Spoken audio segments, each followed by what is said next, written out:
Hmm.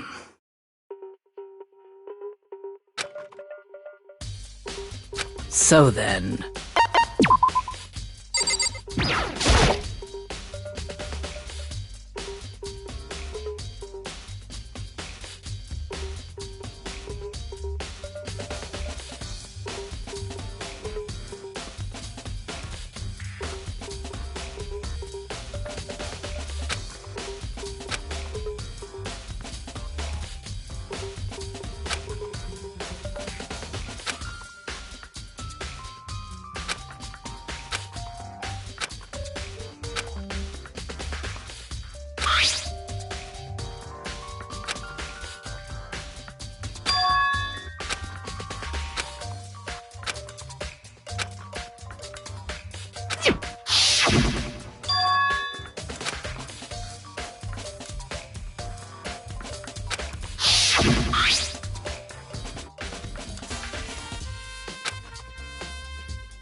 So,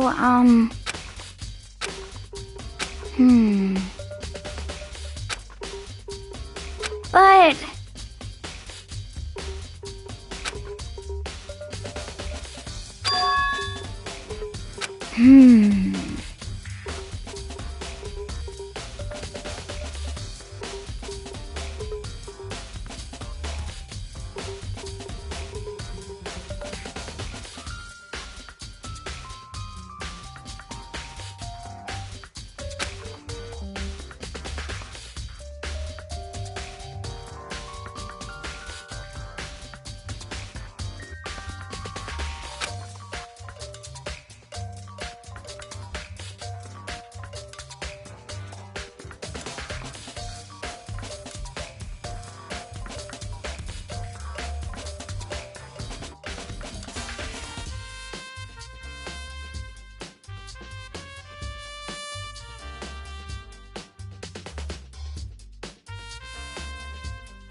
So in other words,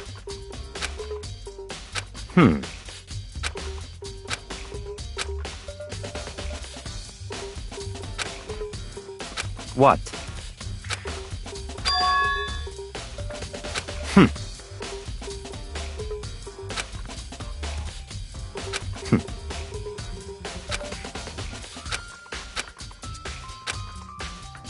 What?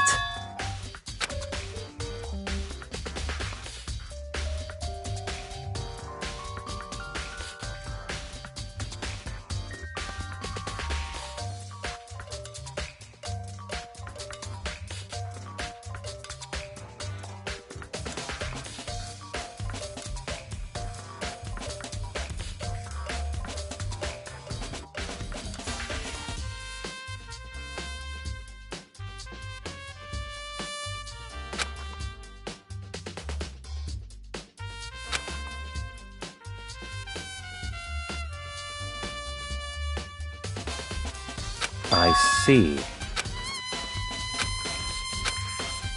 That's enough. Goodbye.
Let's see.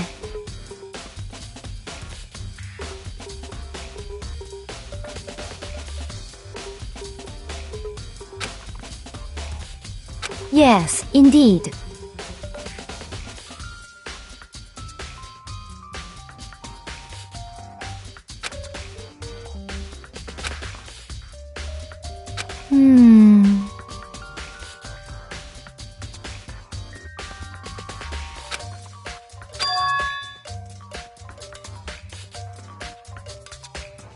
Indeed.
What?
It's all clear now.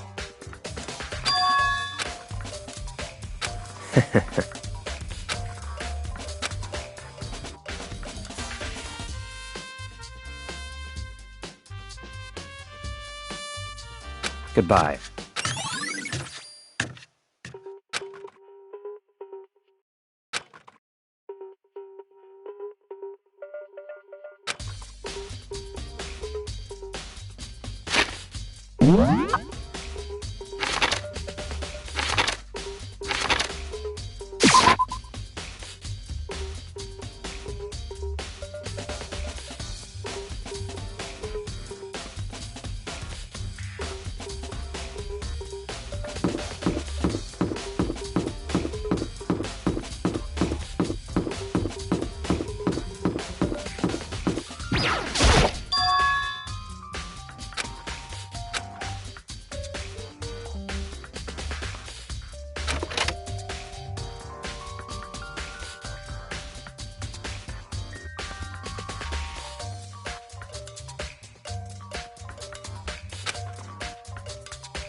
second. Okay.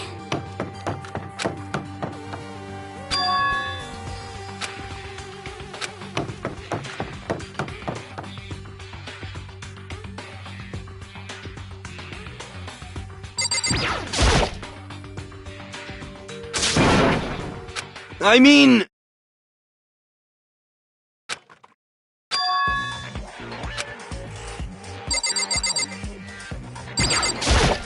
Right.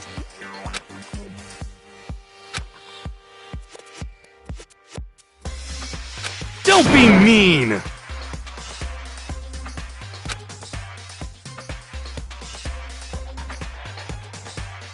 What? Well...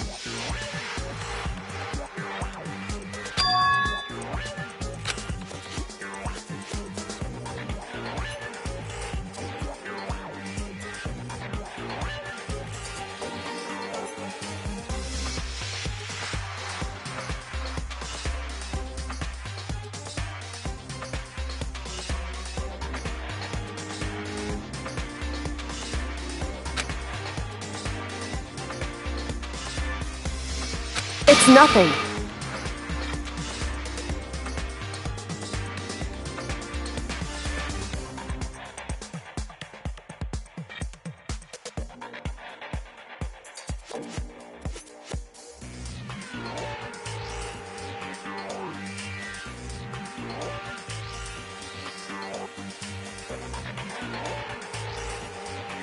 Hey.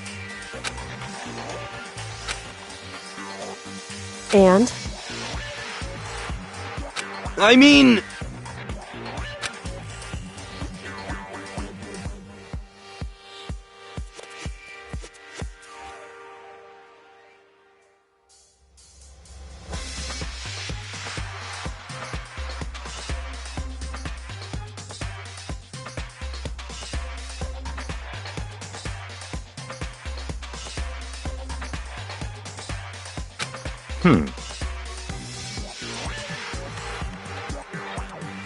Huh? Let me out of here! You got it all wrong!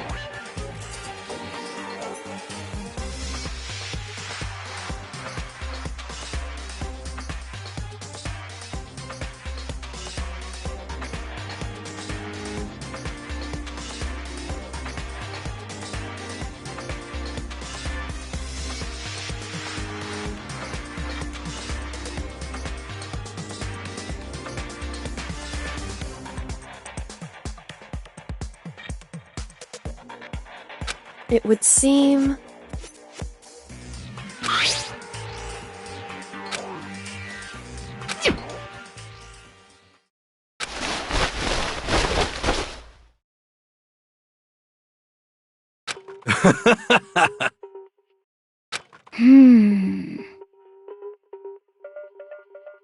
So then...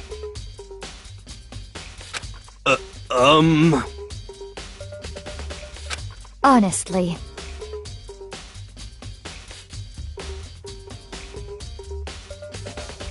Is that okay?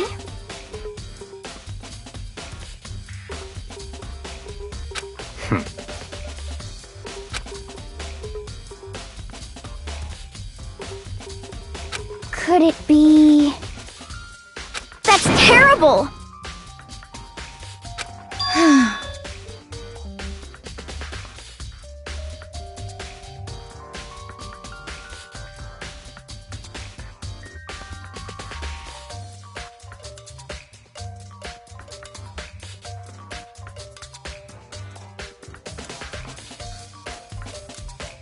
Just the worst. What? That's right.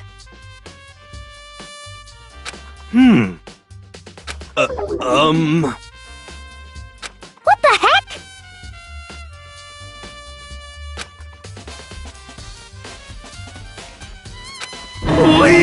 Please!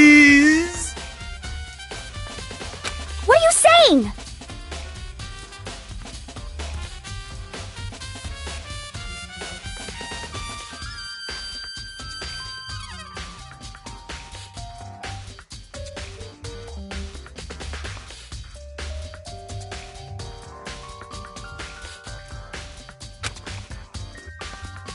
What the heck?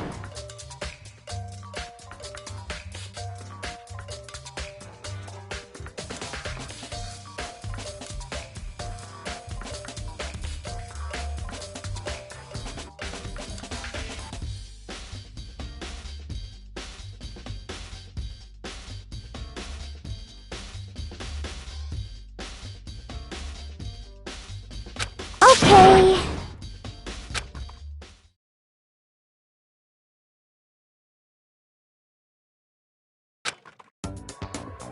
Huh!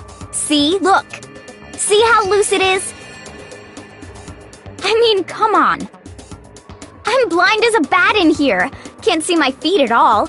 I'm surprised you got anywhere in this thing.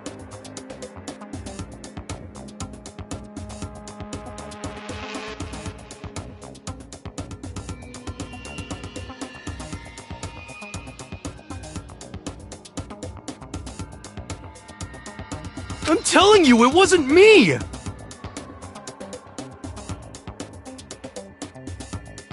And not to mention...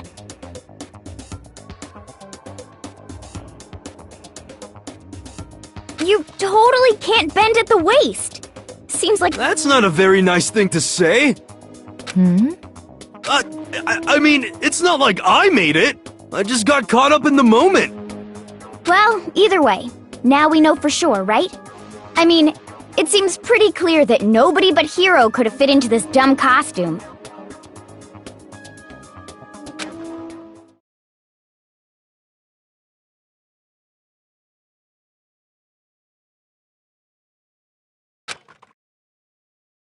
Ah.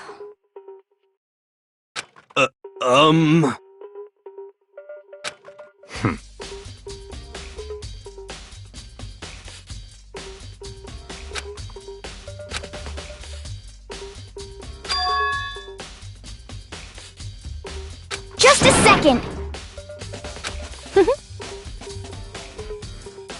But... Honestly.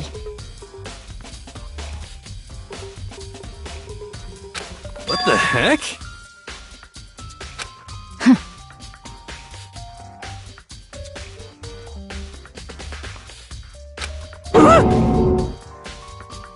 Just the worst. That's terrible!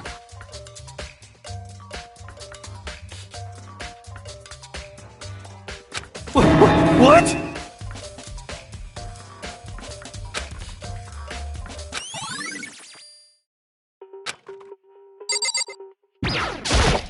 What the heck?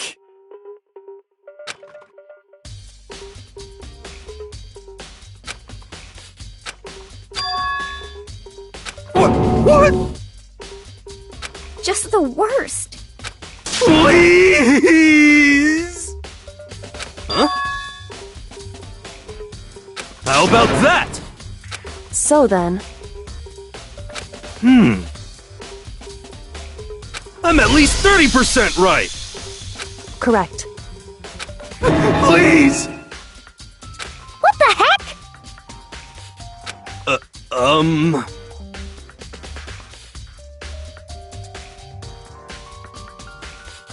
Oh, so then.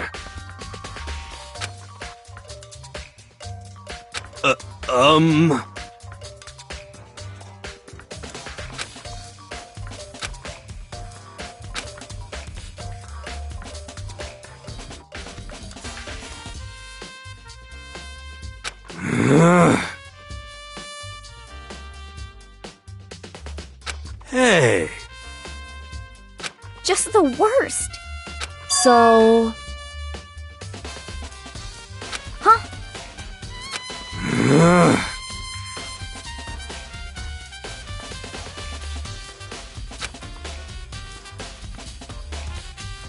Ah.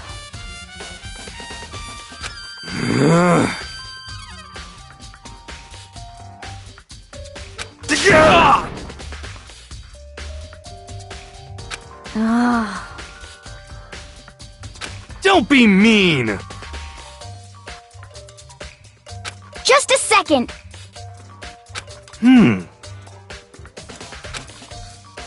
No way.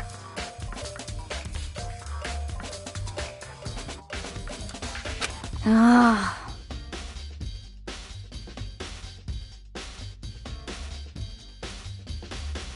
Please!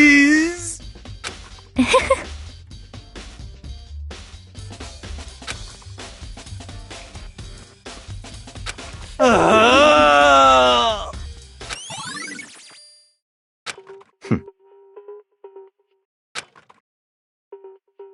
What the heck? Ah! Just the worst.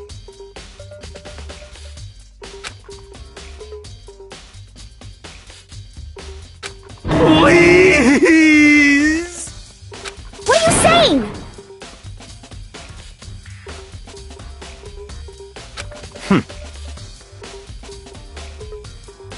What?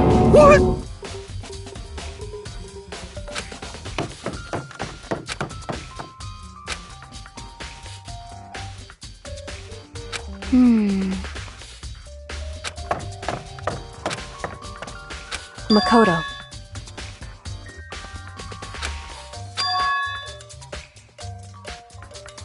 It would seem...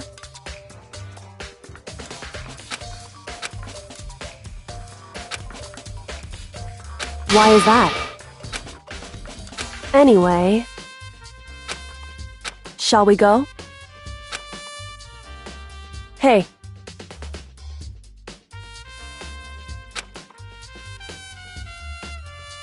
Correct. Hey. Anyway...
So then...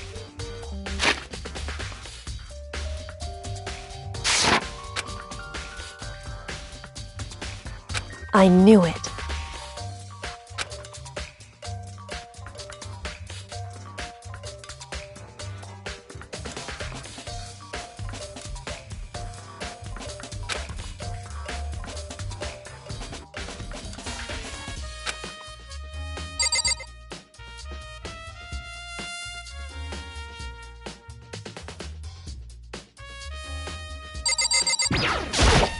I see.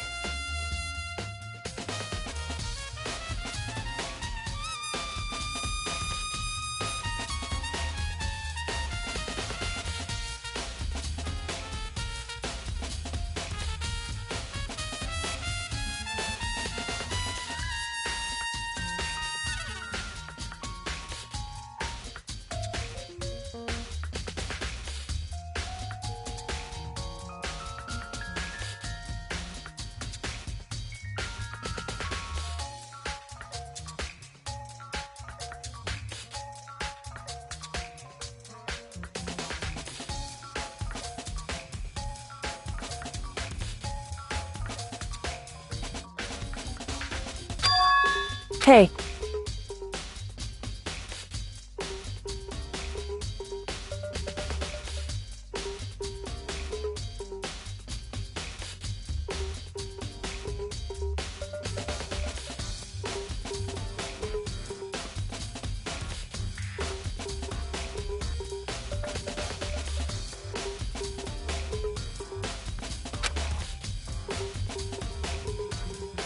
Whew.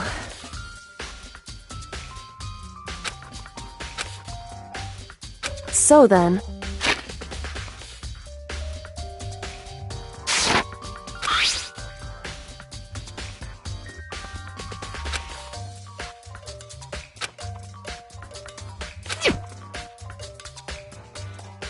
that's right.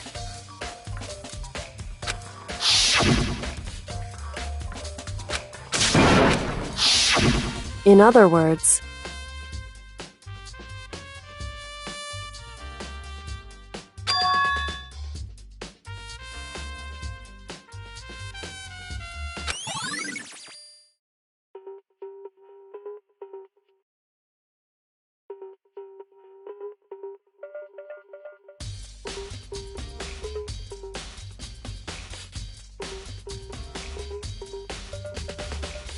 however,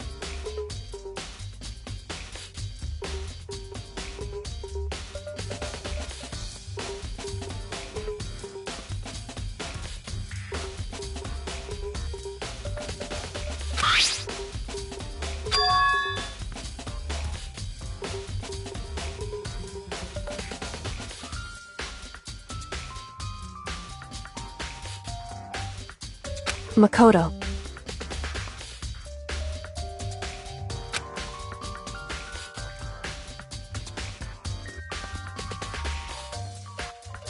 Because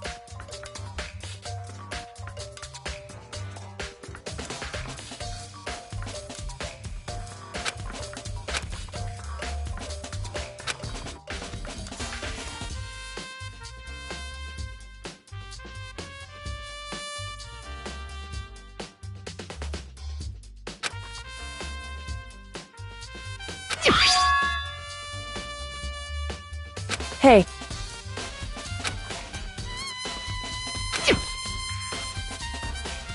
is that right? So then,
indeed.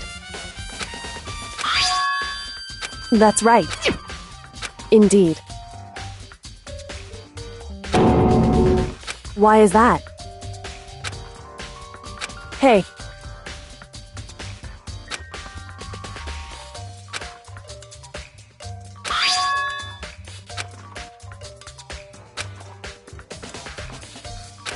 So... However...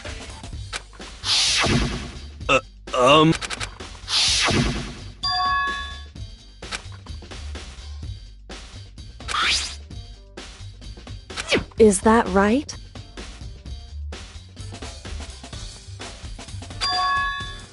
So...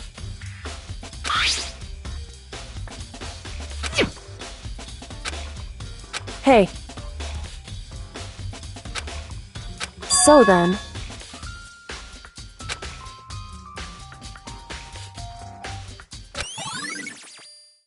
Hey.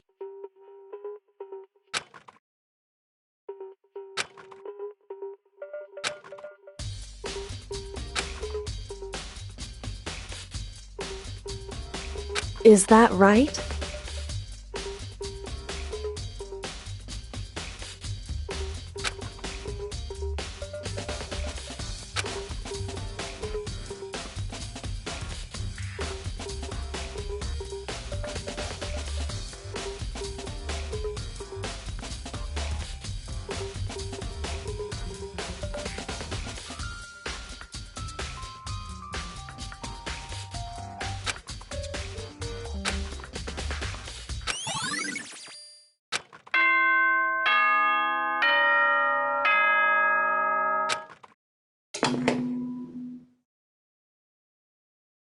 Are you It would seem...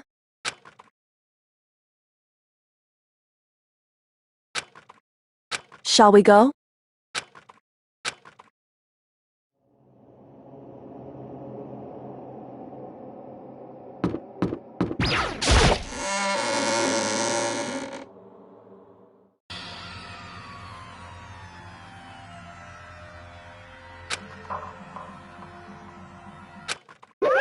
Monokuma appears!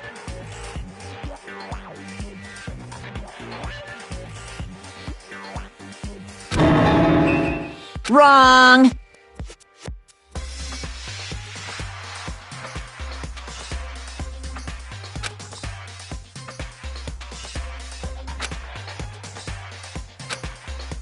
Whew. Boy, tough crowd. Stop talking. Okay. Hey! Hey! Let's go. Please! What the heck? What the heck?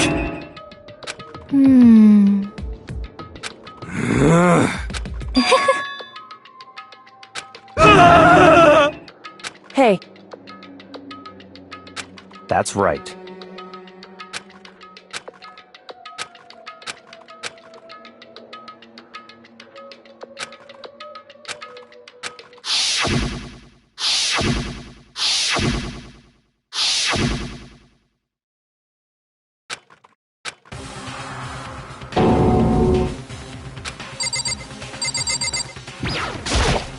Yes, yes!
Just the worst.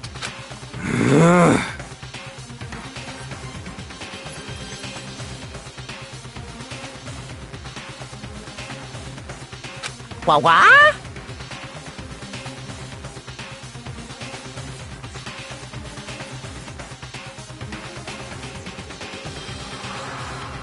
Come on.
begin with a basic explanation of the class trial. So, your votes will determine the results. If you can figure out who done it, then only they will receive punishment. But if you pick the wrong one, then I'll punish everyone beside. Was that? It was Hiro. He does not have an alibi for when the murders took place, and we found him in that suit. Don't try and deny it! You killed them! I didn't! Someone knocked me out! I was asleep the whole time! I don't know anything about it! Shut your murdering mouth, murderer! Who are you calling a murderer? I am sorry to say, Hiro, but we do have evidence. Blueprints for the suit. Parts we assume were used to build it. And all of it was found in your room. You have to admit, the evidence is quite compelling. It points to you as having created the suit and wearing it while committing crime after crime. How many times do I have to tell you? I don't know, I don't know!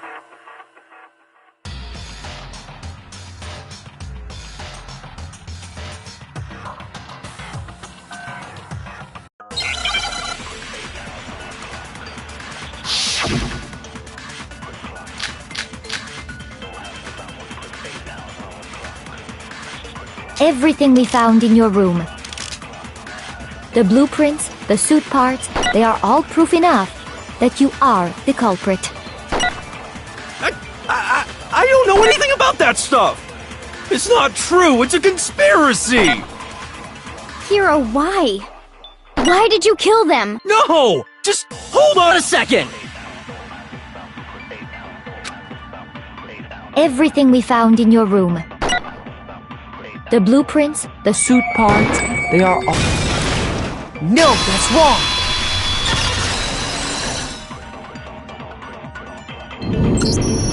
Are we sure Hiro really made those blueprints?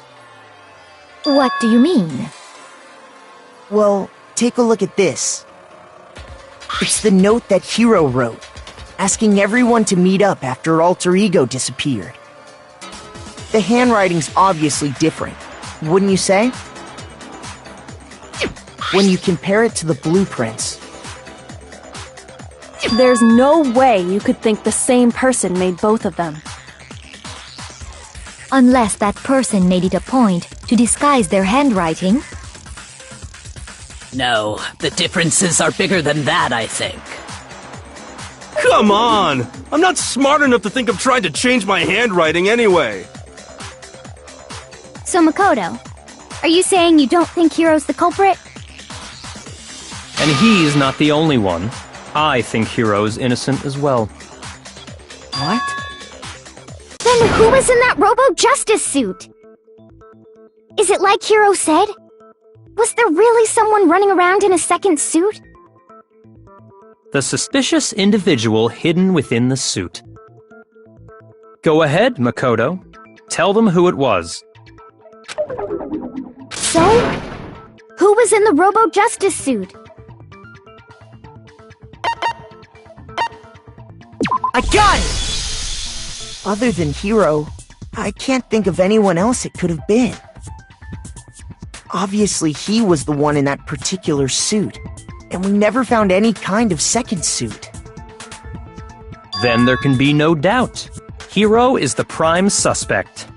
That doesn't make any sense! You just said Hiro didn't do it! It makes perfect sense. Hiro was the suspicious individual in the suit, but he's not the culprit. So what you're saying is... That's right. The culprit in this case has nothing to do with being in the Robo-Justice suit. What? Now that's a bold assumption! And what reason do you have to make such a statement? You do have a reason, yes? Of course. But before we get to that, there's something else we need to clarify first. So let's get that out of the way. Hey, stop trying to boss us around! All things have a proper order. So what is it? What needs to be clarified? we must clarify the method of transportation for Taka's lifeless body. It would seem that his corpse was moved using certain particular items. Makoto, can you tell us what they were?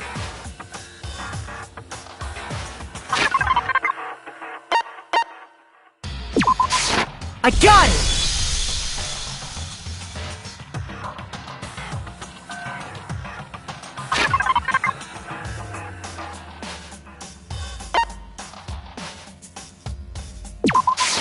I got it! They were a dolly and a tarp, right?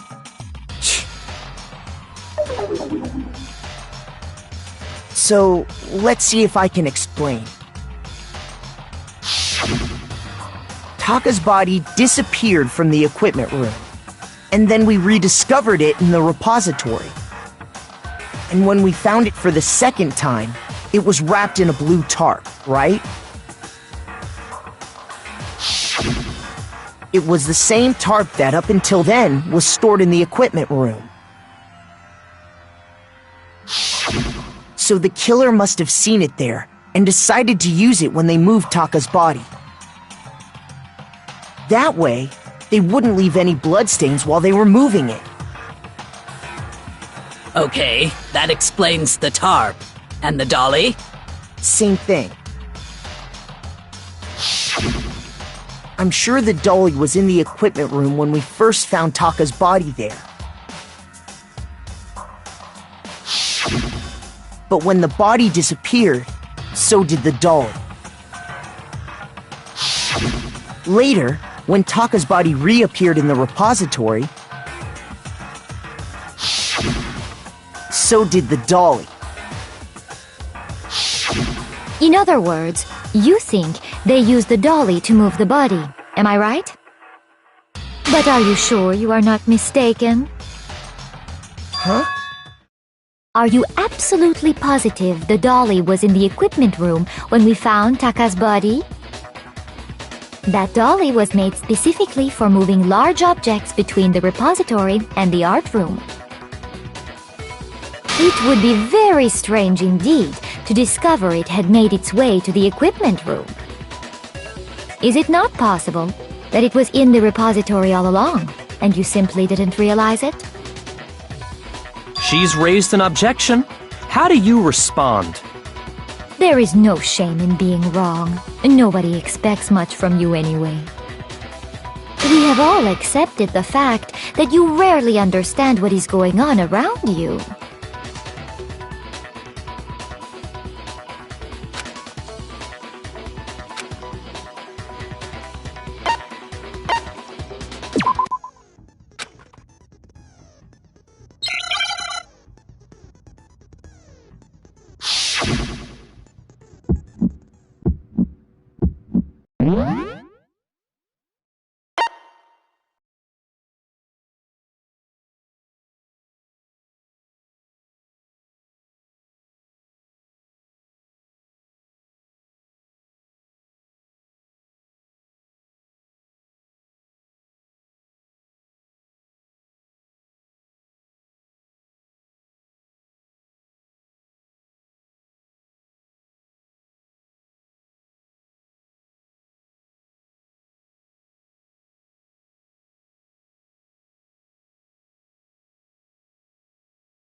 You have it wrong! I cannot agree!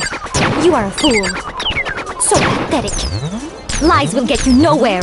Do your worst! You miserable wretch! I cannot agree! You are a fool. Do your worst! You have it wrong! I cannot agree! You are a fool. So pathetic. Lies will get you nowhere. Do your worst! You miserable wretch! I cannot agree! You are a fool. Do your worst! You miserable wretch! You have it wrong! I cannot agree! You are a fool. So pathetic. Lies will get you nowhere. Do your worst! I cannot agree! This should prove it!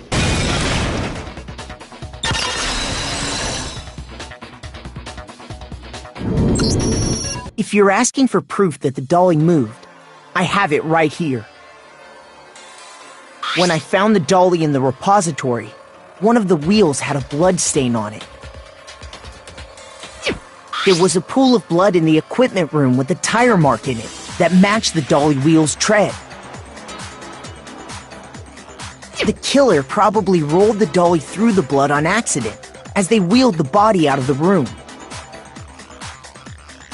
And as the blood dried on the tire, they moved the body into the repository. So there's my proof that the dolly was used to move Taka's body.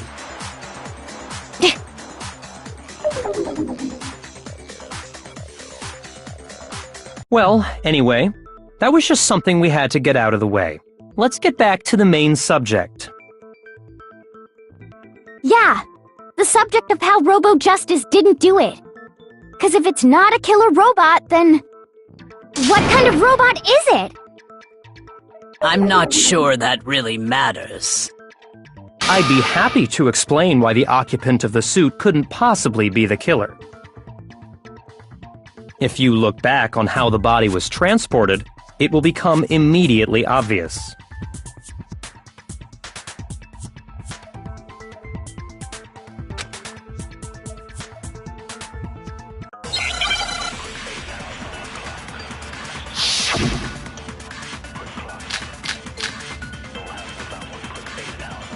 As we know, Taka was killed in the equipment room. And from there, the body was moved to the repository, correct? Yeah, the culprit wrapped the body in the tarp, then loaded it onto the dolly and wheeled it off, right? Now, keep in mind that the dolly doesn't have a handle. Well, yeah, but even with...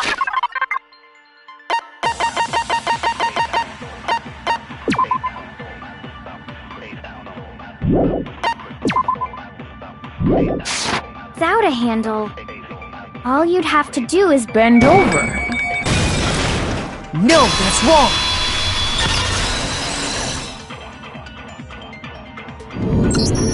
You're absolutely right that you could push a dolly without a handle if you stoop down low.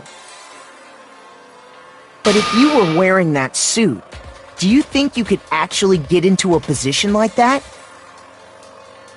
What do you mean? Think back to what you said when we were all checking out the suit together, remember?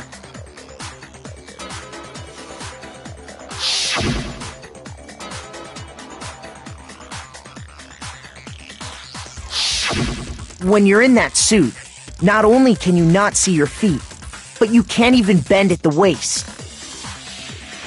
Am I right about that? Now that you mention it, yeah. It seems like it'd be awfully hard to push that dolly if you couldn't bend over. Well, what's to stop you from simply pushing the dolly with your feet? When you can't even see your feet? You really think someone could kick the dolly all that way? Yeah, it'd be totally impossible! Not that I can say for sure myself. On top of that, if you were wearing such a rigid, cumbersome suit, it's very unlikely you would have the dexterity to go about wrapping the body in a tarp. Well, I mean, isn't that just a matter of taking off the suit when you're ready to move the body?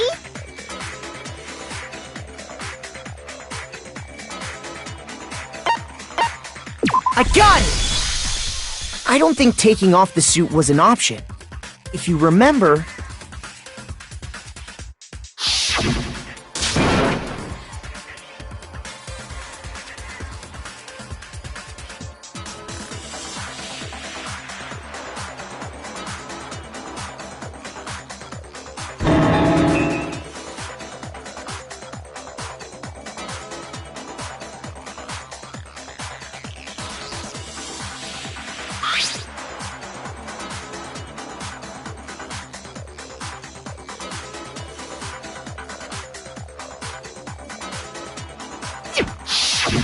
That's true. It seems impossible to put the suit on or take it off without help. Then, you really can't take it off by yourself? Hiro wasn't just making it up? Of course I wasn't making it up. If he could have gotten it off by himself, I don't think he would have let us see him wearing it. Showing up in the suit was basically an invitation for everyone to suspect him. Yeah, that's right! So, it's really, really true that Robo-Justice couldn't have moved the dolly? To be clear, whoever did move the body, it couldn't have been Hiro in the robot suit, correct? No, wait. Just a second, if you please. Have you forgotten about the picture that I took? You all got a good look at it, did you not? The image of Hifumi being dragged away by Robo-Justice? If whoever was in that suit is not the culprit, how do you explain that? Besides, do you remember what the now deceased Hifumi said?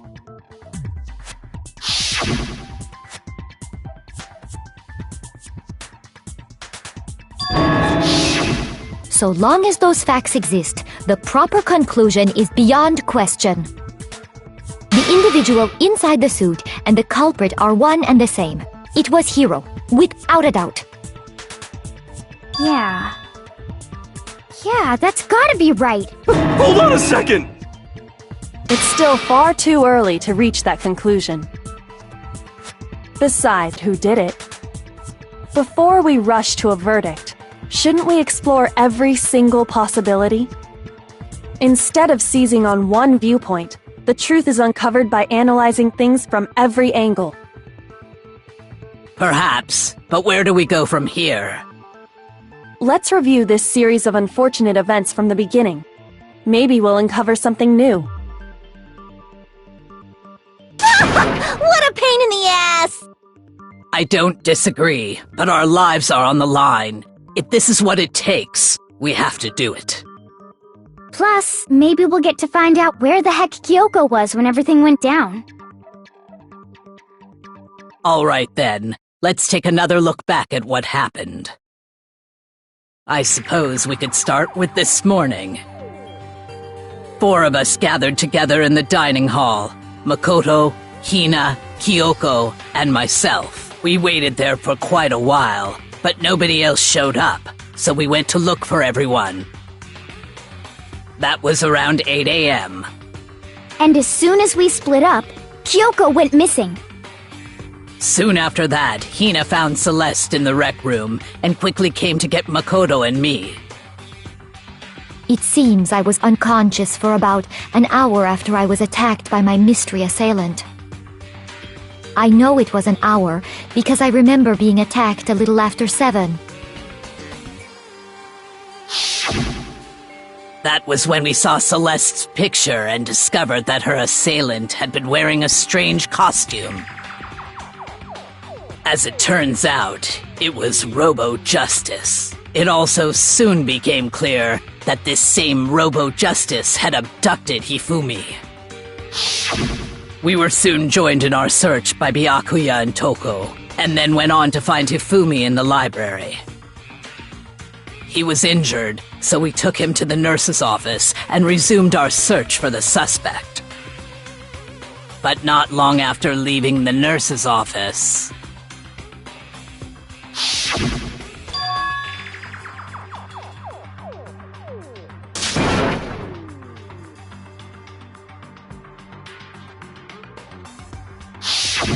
When Celeste told us that, we decided to split up and search the second floor. And soon after that, I saw someone moving around on the third floor, and I yelled out to everyone as soon as I did.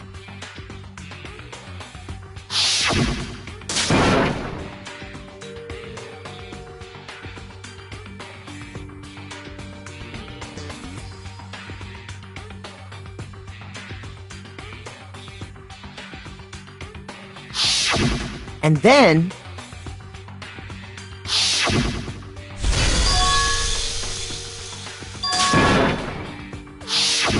At that point, we decided to divide up into two groups. Celeste, Hina, and I went back to the nurse's office, while Sakura, Byakuya, and Toko chased after the suspect. When we got back to the nurse's office, we found Hifumi, dead. And that's when we heard the body discovery announcement. I left Celeste and Hina there and headed back to the third floor to let the others know what had happened. Meanwhile, we had just discovered Taka's body in the equipment room. We must have found both bodies at almost exactly the same time, because we heard the same announcement not long after we discovered his body. And that's when I told you guys about Hifumi. Then the three of us headed for the nurse's office. But right after we left the physics lab, we ran into Celeste, who'd arrived after us, and she told us something very surprising.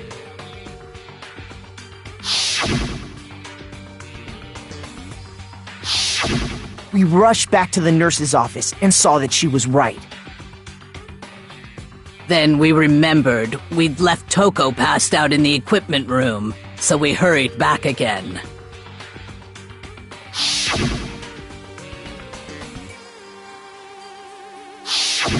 But when we got there, we discovered that now Taka's body had also gone missing.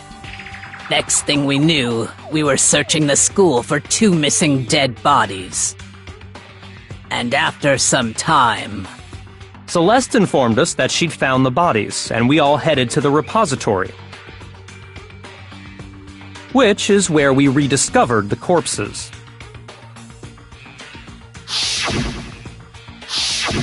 I think that about covers it. I see. The whole thing sounds exceptionally complicated. It certainly seems to me that these are not a simple series of connected events. Okay, well, if that's true, then what? Rather than a single series of events, I think we have to consider each murder a separate situation. And from there, we can uncover the contradictions surrounding all of them. Now then, let's get started, beginning with what happened to Taka.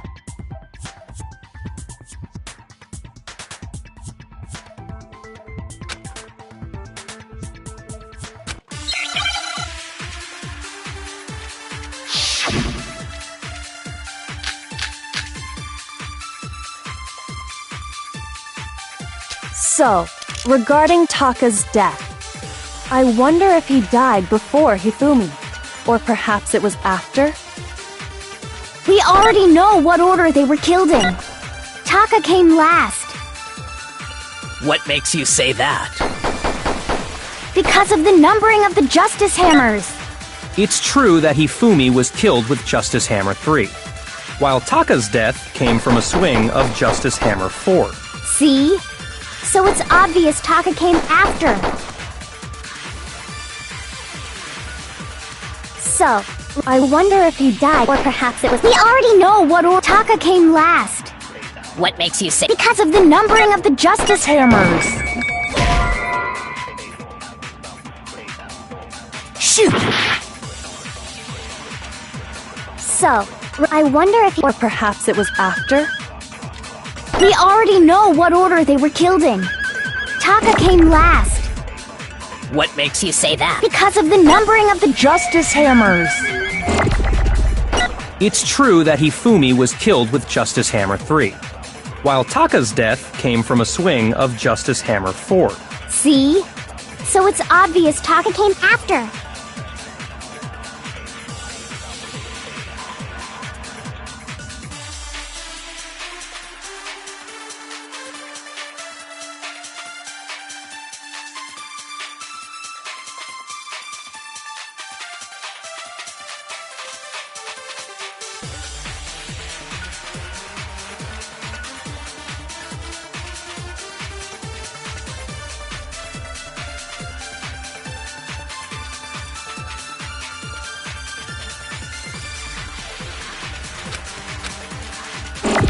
So, regarding Taka's, I wonder if, or perhaps it was after. We already know what order they were killed in. No, that's wrong!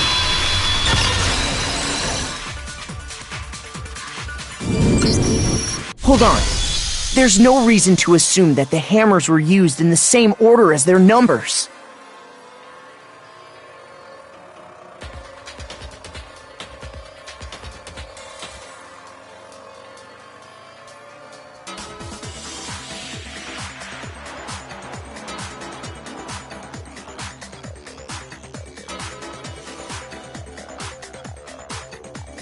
If anything, that's just another way the killer tried to disguise their actions. So you're saying the culprit wanted us to think the hammers were used in order, but in reality, Taka was killed before Hifumi? Okay then, let's see the proof.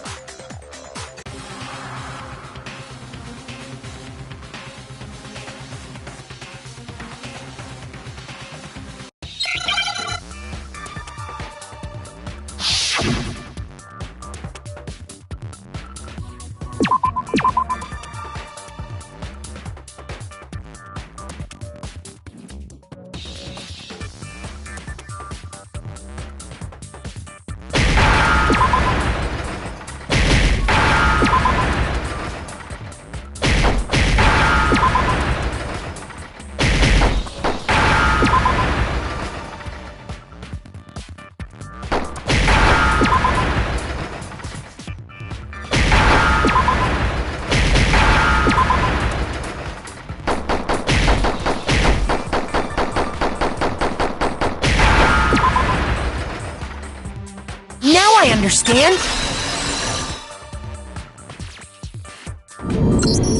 I've got it! Taka's wristwatch!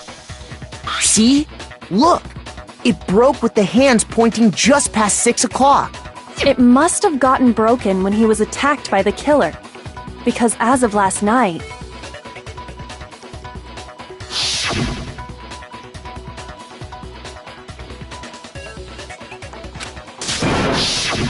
so if it wasn't broken after 6 last night, then he must have been attacked around 6 this morning. And that would be his official time of death. But if that's true, then he was killed well before Hifumi.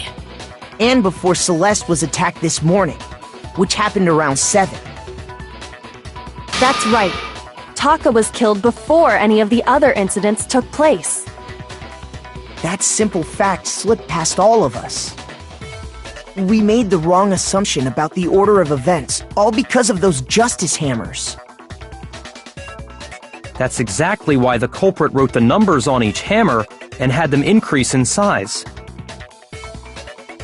That way, when we saw how they were used in each incident, we'd easily make that wrong assumption. Now, if Taka was killed around 6, then everyone's alibis for his murder go out the window. Because when he was killed, we hadn't met up in the dining hall yet. That may be true in the case of Taka's murder. But all of our alibis still hold true for Hifumi's death. That's right. With him, at least, we're all safe.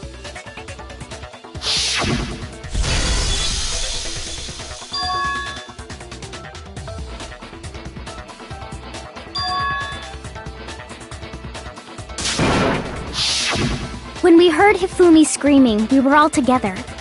Except for Hiro and Kyoko. Then we all ran down to the nurse's office, and that's where we found his body. That's totally true. We're all in the clear. Oh, I know! They must have recorded him screaming on a tape or something, then played it later on! If that's true, where's the tape? I don't know. Don't just go making stuff up. Anyway, we all have rock-solid alibis for when we heard Hifumi scream. Since all of us were there together, clearly none of us could have killed him. And it does not stop there. There was also the moment when we discovered his body had disappeared. When his body vanished from the nurse's office, Hina and I were in the bathroom together, while everyone else was in the equipment room, correct? And then there's the disappearance of Taka's body from the equipment room. At that time, we were all gathered together in the nurse's office because of Hifumi going missing. Well, don't forget, I was passed out in the equipment room the whole time. Wait, then what if Genocide Jill did it? She could have dragged Taka's body out of there right then! Even if she could pull that off, there's no way she could have done the same with Hifumi's body. Because, as we just established, she was passed out in the equipment room when his body disappeared. Besides, I didn't do either of them anyway. In other words, it is impossible that any of us could have killed Hifumi or moved either of their bodies. On the other hand, Hiro and Kyoko had disappeared, so they most certainly could have done those things. So what now, Kyoko? For now, we can't get fixated on who did it, or we'll just keep going around in circles. So instead of who, I propose we start talking about how. In particular, I think we need to figure out how Hifumi's body got moved. That's true. We searched everywhere, but we couldn't figure out how to explain his body disappearing. And according to what Celeste said,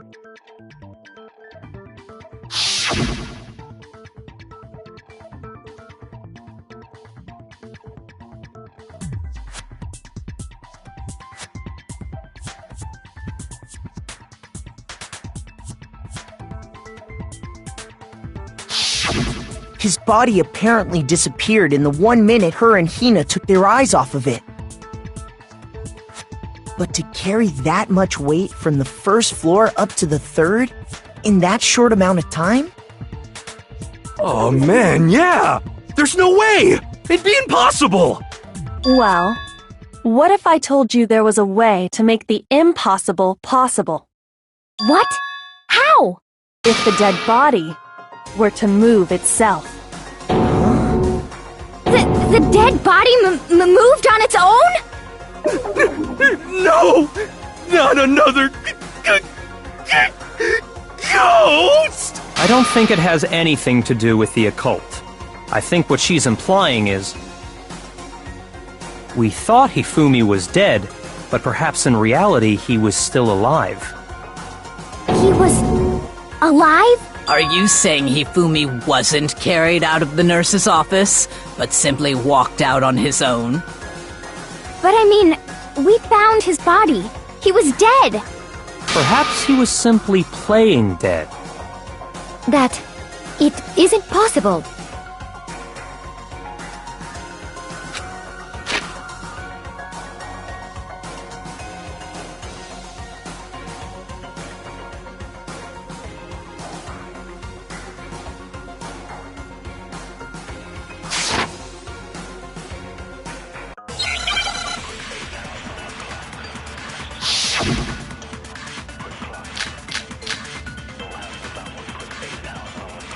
Are you saying that when we first found Hifumi in the nurse's office, there's a chance he was actually still alive? No, it is impossible. Hifumi was dead, without a doubt. And you know that how? Surely you heard the body discovery announcement along with the rest of us. Hifumi...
His dead body had been found. And that is why the announcement was made. Are we really so sure about that? Maybe the announcement was intended to signal someone else's discovery.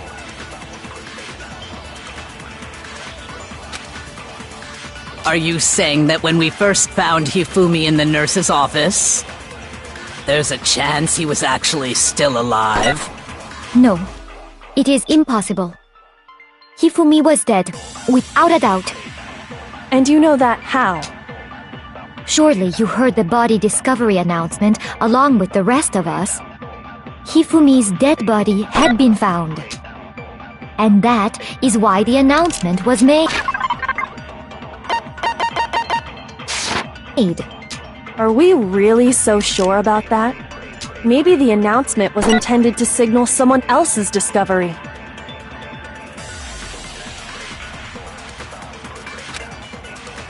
Are you saying that when we first found Hifumi in the nurse's office, there's a chance he was actually still alive?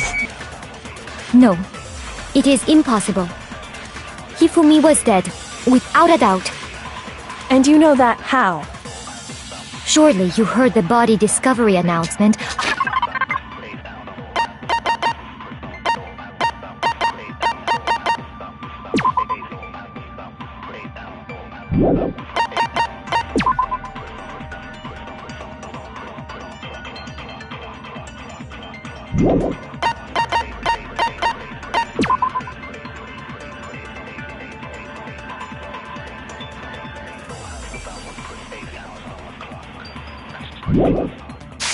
Along with the rest of us, Hifumi's dead body had been found.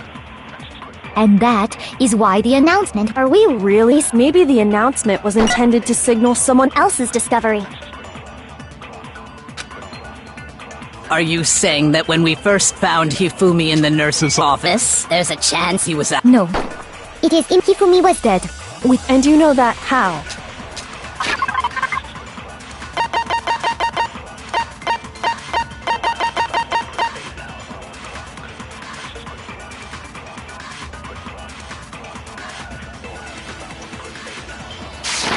Surely you heard the body discovery announcement along with the rest of us. Hifumi's dead body had been found. And that is why the announcement was made. Are we really so sure? Maybe the announcement was intended to signal someone else's.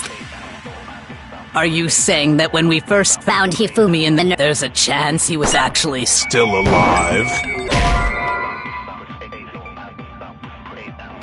Shoot! Are you saying that when we first found Hifumi and there's a chance he was actually still No. It is impossible. Hifumi was dead, and you know that. Surely you heard the body. Hifumi's dead, and that is. Are we really? Maybe the announcement was intended to signal someone else's. Are you saying that when we first found Hifumi in the there's a chance he was actually still alive? No. It is impossible. Hifumi was dead, without a doubt. And you know that how? Surely you heard the body discovery announcement along with the rest of us. Hifumi's dead body had been found. Shoot! Are you saying that when we first found there's a chance he was actually still alive? No. Hifumi was dead, and you know that. Surely you heard the body. Hifumi's dead body, and that is why. Are we really so sure about that? Maybe the announcement was intended to signal someone else's discovery.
Shoot! Are you saying that when we first... There's a chance he was actually... No. It is Hifumi was dead. And you know that Surely you heard the body discovery. Hifumi's dead body had been found, and that is why the announcement was made. Are we really so sure that maybe the announcement was intended to signal someone else's discovery?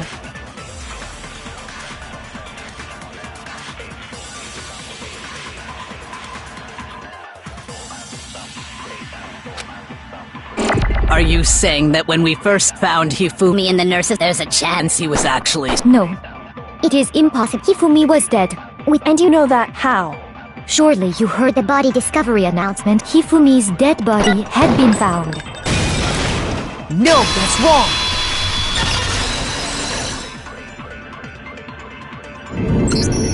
Was the body discovery announcement that was made really intended for Hifumi? Of course it was. The announcement played right after we discovered his body. Maybe. But that was also the same time that Taka's body was found. That's right. It wasn't long after finding his body that we heard the announcement.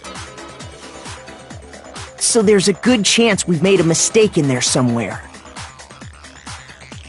I think we've confused whether the announcement was for Hifumi or Taka.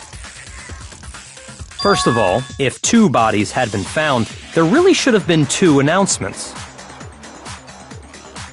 Maybe Monokuma simply got lazy and rolled them together into one. What do you say, Monokuma? Any comment? Well, it's a very sensitive issue, so I can't go into too much detail. But what I can say about the body discovery announcement is that it's only broadcast when 3 or more people find a dead body for the first time. That didn't answer our question, man. We were asking if you're a lazy bum.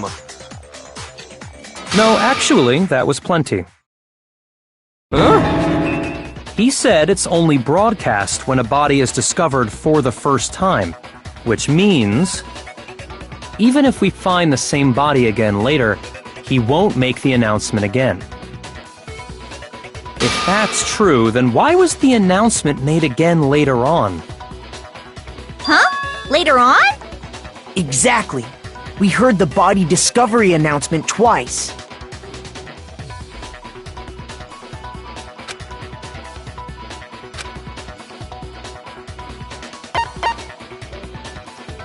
I got it! We heard it a second time in the repository, when we rediscovered the 2 bodies.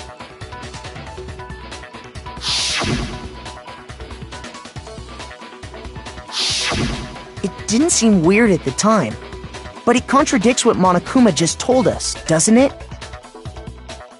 Exactly. If we were actually rediscovering both bodies, the announcement shouldn't have played.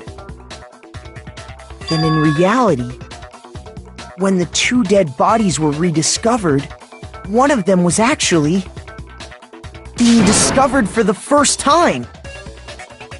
So, when we found Hifumi the first time in the nurse's office, he wasn't actually dead yet. Meaning, he wasn't actually found dead until we came upon him in the repository.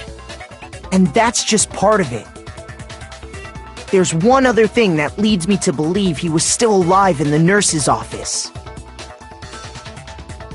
Oh, I know! Because he was super good at playing dead! Bada bing, bada boom! That is the worst logic I have ever heard. But honestly, I do not think there's anything that can prove he was still alive. Okay then, let's take another look at the events surrounding the discovery of his body. Then it should become clear whether he was really alive or not. This whole thing is pointless.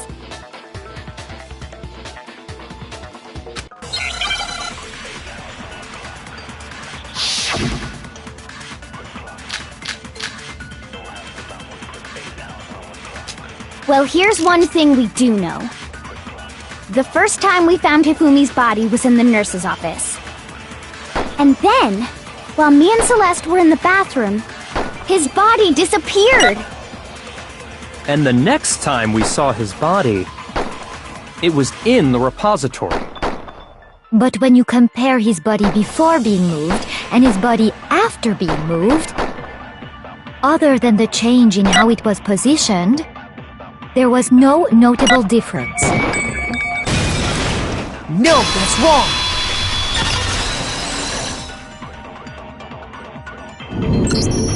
In fact, there was one clear difference between Hifumi in the nurse's office and the repository. His glasses.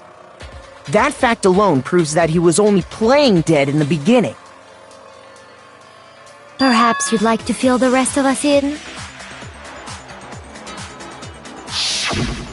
When we found Hifumi in the nurse's office, his glasses were covered with blood.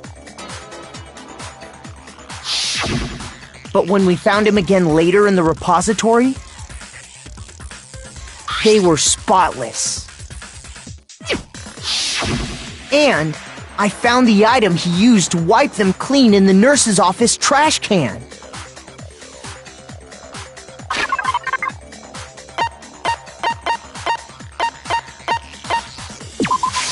I got it! It was a glasses cleaning cloth featuring a certain cartoon mascot. One look at the bloodstain on the cloth should make things clear. This piece of cloth was used to wipe Hifumi's glasses clean. And the mascot on the cloth is the same one that's on the digital camera, right? And whose digital camera was it? Hifumi's, of course. The character was Princess Piggles from Demon Angel Pretty Pudgy Princess, I think. I highly doubt anyone but Hifumi would have brought something like this to school. I see your point, and the only people here who wear glasses are... I wouldn't be caught dead using a tacky piece of garbage like that. A few tissues is all I need to keep my glasses clean. Then there's no question. It belonged to Hifumi. So what you're saying is... what exactly? What I'm saying is, the blood on his glasses was wiped away using his own glasses cleaning cloth.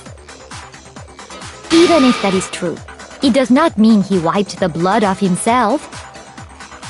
But who would benefit from a clean pair of glasses other than the glasses owner? That's a good point. Then it must have been him, right? So let's assume that Hifumi was still alive in the nurse's office. He pretends to be dead. Then when he's alone, he wipes his glasses clean so he can see. Then he stands up and walks out on his own 2 feet. And with that, the impossible task of moving his copious corpse becomes possible, wouldn't you say? But then, if he was just pretending to be dead, what was with all that blood?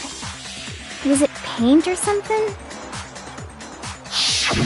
The fridge in the nurse's office contains packs of blood for emergencies. He probably used one of those. He figured if he was gonna play dead, he should go all out, so he just dumped it everywhere! But he got crazy with it and had to wipe his glasses off when he was done! God, what an idiot! And if Hifumi was still alive at that point, the disappearance of Taka's body is easily explained. It should be perfectly obvious who must have moved Taka's corpse.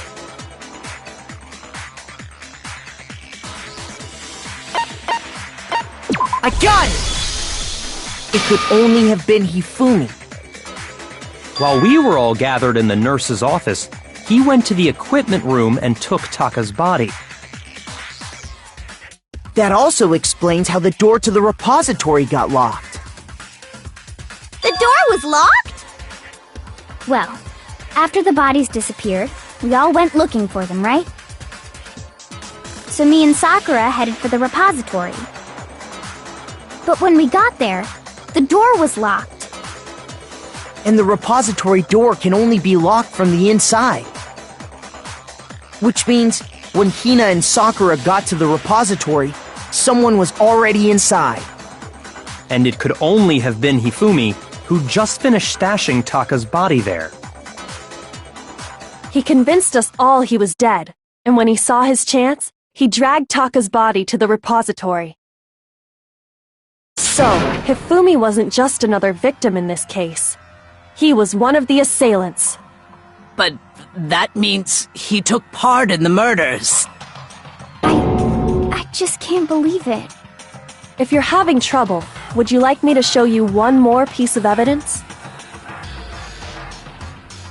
There's more? Oh, absolutely. The single biggest fact pointing to his involvement has yet to be revealed. You know what I'm talking about, right, Makoto? The item he took off of Taka's lifeless body?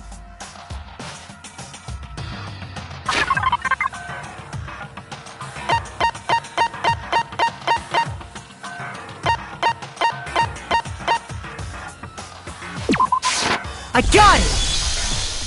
You're talking about the note Hifumi had hidden away, aren't you? Hidden note? That's right. We found it stuffed in his pants. What? In his pants? Yes, his pants. Okay, well, forget about the pants for now. Take a look at what the note says.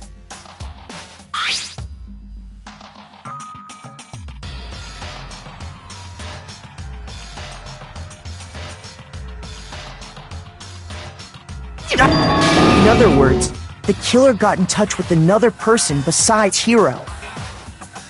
And that person could only have been... I got it! That's right! Taka!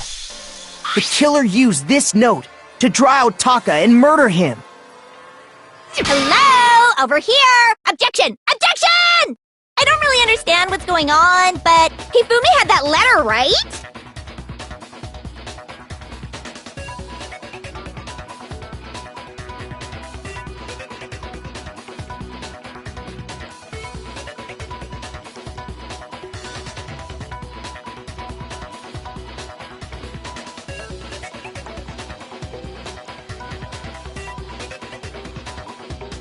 Whoever wrote it wasn't drawing out TikTok, they were drawing out Huffy! Just to be clear, TikTok is Taka and Huffy is Hifumi, right? Ugh! Yes! Why must you ruin it every time?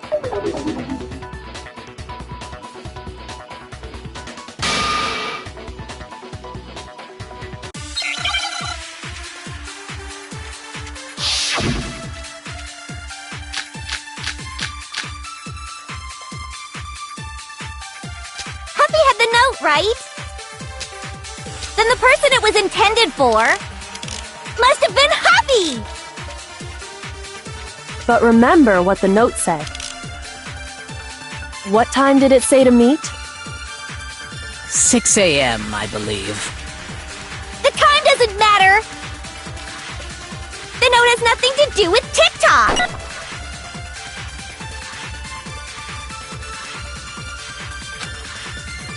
Huffy had the note, right? Then the person it was intended for must have been Huffy! But remember what the note said. What time did it say to meet? 6 a.m., I believe. The time doesn't matter! The note has nothing to do with TikTok!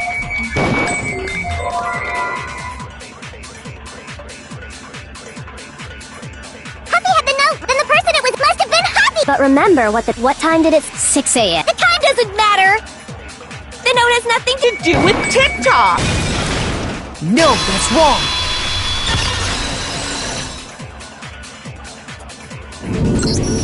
No! There absolutely is a connection!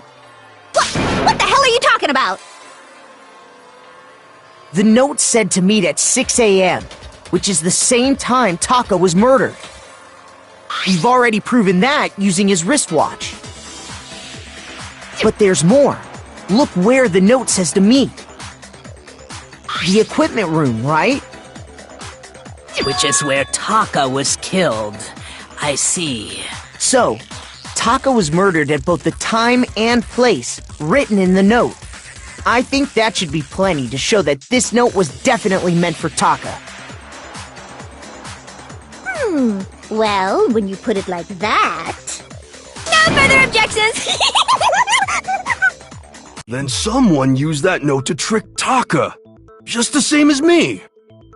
The culprit really is a cold-blooded monster, telling people they'd found a way out.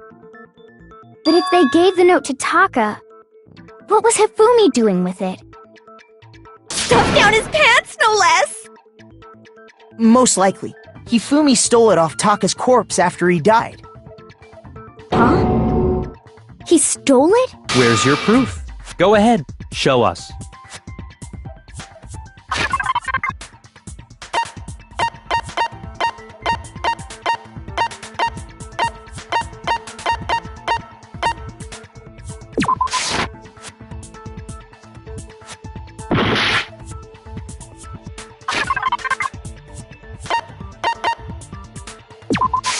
I got it! When I searched Taka's body, I saw that his lifeless hand was gripping a small scrap of paper. If I'm right about this, the sheet of paper this piece came from is... I knew it! It fits perfectly with the note we found hidden on Hifumi. Then Taka's scrap and Hifumi's note... Yup, they're from the same piece of paper. Hifumi had the note meant for Taka, while Taka's corpse still grasped a small piece of that note. There's only one way to explain it. Taka died clutching the note. Hifumi tried to free the note from his death grip, leaving behind only one small scrap. Did I get all that right? That means Hifumi knew the note was important. Exactly. Which proves that he was an accomplice in the murder. Whoa. Yeah.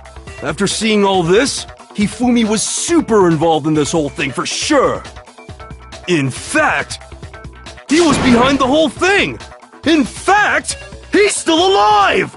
Sorry, no. When we found him in the repository, Hifumi was truly and completely dead.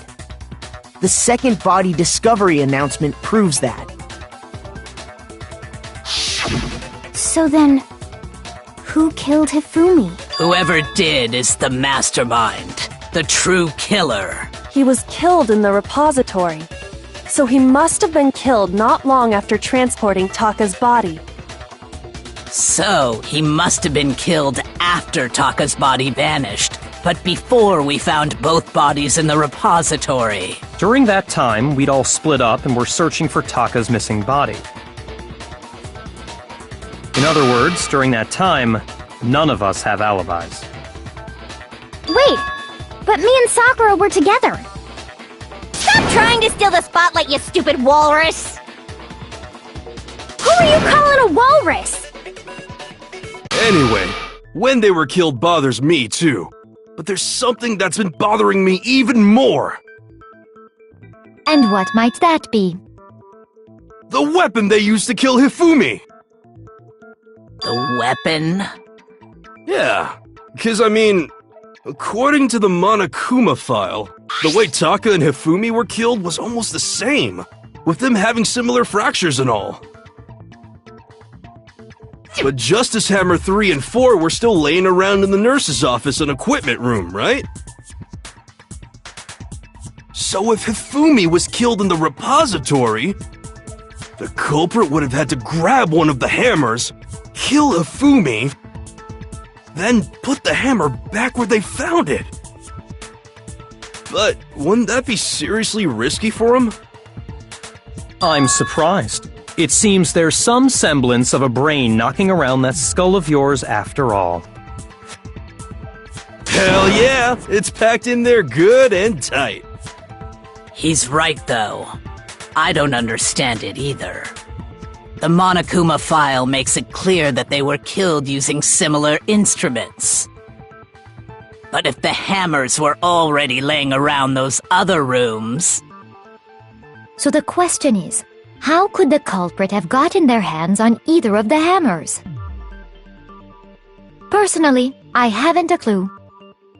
So which hammer was used to attack Celeste? Number 1 or number 2?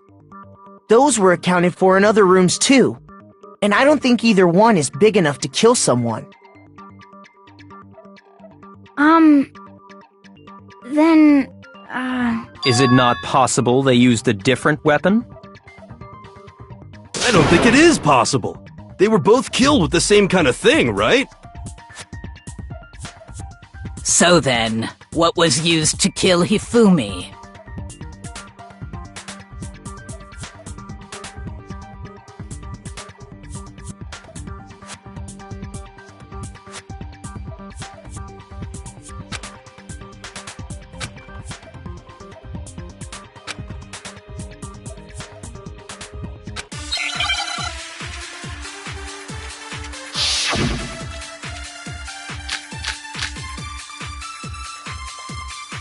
What was used to kill Hifumi? Was it Justice Hammer 3? Maybe Justice Hammer 4? Well, whatever it was, there's one thing we have to figure out. How was the culprit able to move around so freely with the weapon? How did nobody witness them carrying it? Sounds like a Justice Hammer 5 is about to make its appearance! Check out murdergear.com/hammertime for more info! Well, one thing seems pretty clear. The murder weapon had to be one of the Justice Hammers! No, that's wrong!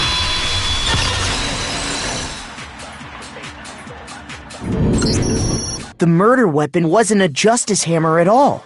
No, it was something completely different. But, seriously? A different weapon? Specifically, a hammer from the repository. The killer could have easily used that to kill Hifumi. Now, all the hammers in the repository were covered in flecks of grit and debris. But for some reason, one of them had been scrubbed clean. Huh?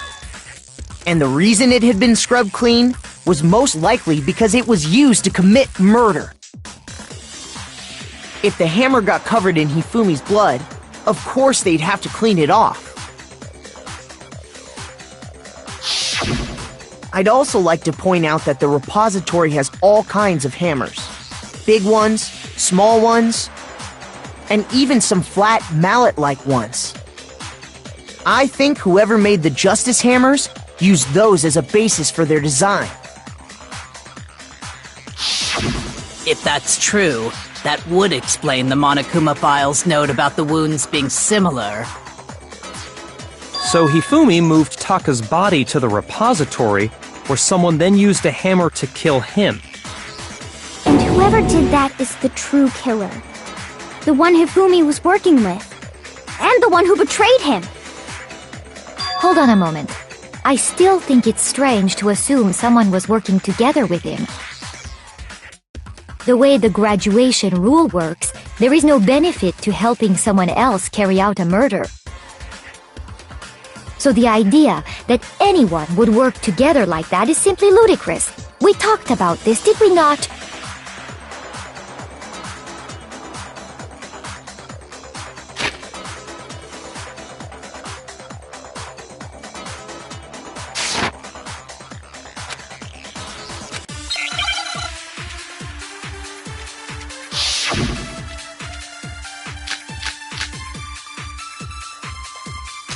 Based on the rules that have been laid out for us, even if more than one person is complicit in the murder, only the one who actually carried out the act can graduate and survive.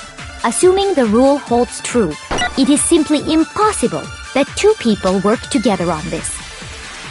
That is how the rule was explained to us. But that only really applies if there's one murder, right? In this case, however, there were two murders.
Based on the rules that have been laid out for us, even if more than one person is complicit in the murder, only the one who actually carried out the act can graduate and survive.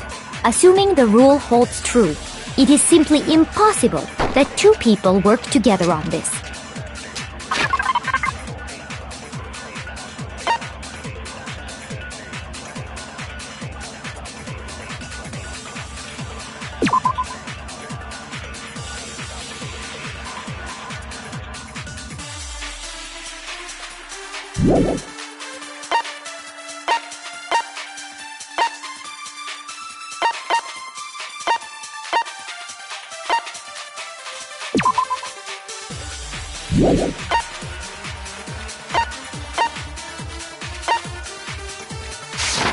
That is how the rule was explained to us. But that only really applies if there's one murder, right? In this case, however, there were two murders. Based on the rules that have been laid out, even if more than one, only the one who actually carried out, assuming the rule holds true, it is simply impossible that two people work together on this. That is how the rule was explained to us. But that only really applies if there's one murder, right? In this case, however, there were two murders.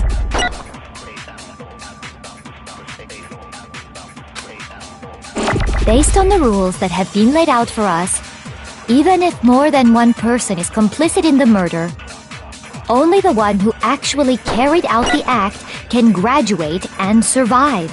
Assuming the rule holds true, it is simply No, that's wrong!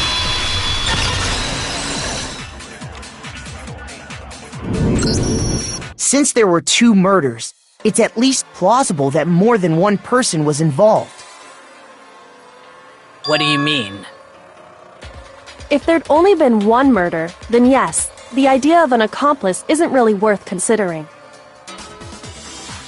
Naturally, if only one person can be saved per murder, an accomplice has no risk versus reward benefit. Risk versus reward benefit? The payoff for working together. The reward that balances out the risk of taking part in a scheme. There's no point in being someone's accomplice if there's no benefit to you. However, if there were some potential mutual reward for the risk, then cooperation becomes possible. You're saying that two people could act as each other's accomplices to commit two separate murders. I think that's what the true killer told Hifumi. They would each have an accomplice for their crime.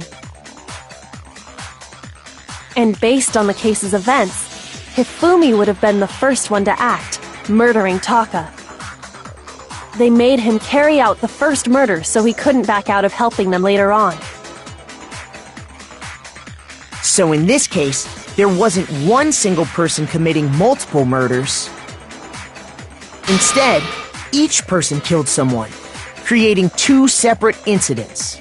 And it only looked like one person because that's how the true killer designed it to look. A single suspicious individual, a similar weapon used in each crime, disappearing bodies.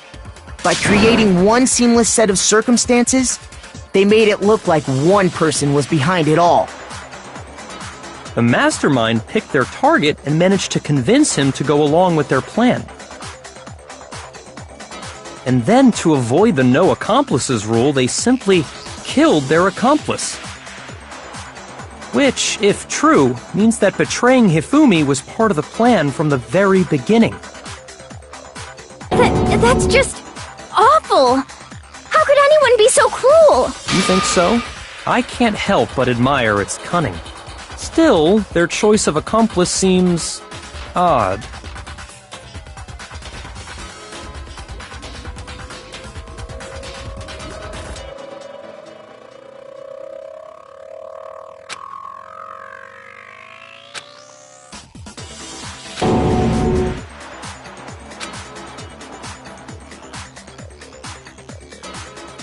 I understand how an accomplice could be involved, but then who was the one pulling Hifumi's strings?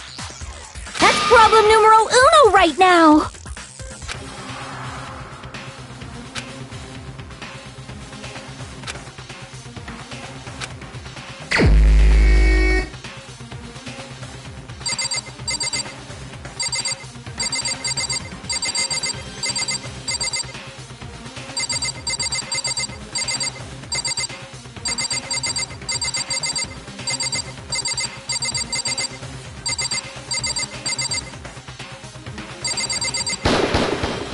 Here's my answer. It was Celeste. So I'm the suspicious individual now, am I? I really do hate this kind of joke. A joke? I wonder. So what you are saying, then, is that I specifically chose to work together with Hifumi. The idea that I would choose to spend any amount of time interacting with him, that I would go within 10 feet of that shit for brains, that lazy, worthless goddamn idiot! Pardonnez-moi. Just to be clear, there is evidence to support it. Is that so? It is. Throughout the investigation, there was certain behavior that was common only to the two of you. Considering what we've learned so far, it only further proves that the two of you were working together.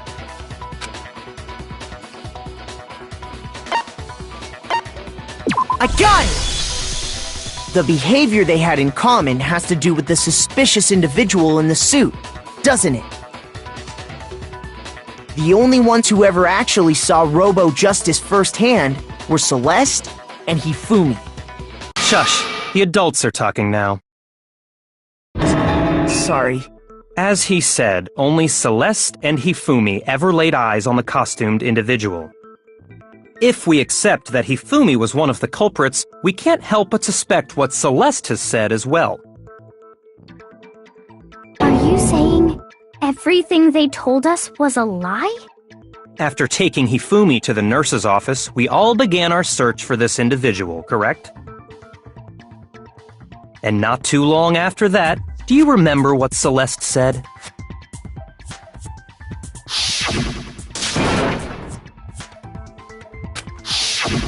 We headed to the second floor specifically because of what she claimed to have seen. Next, to draw us all to the physics lab up on the third floor, She let out a blood-curdling scream. and when we'd all come to see what was wrong, what was it she said?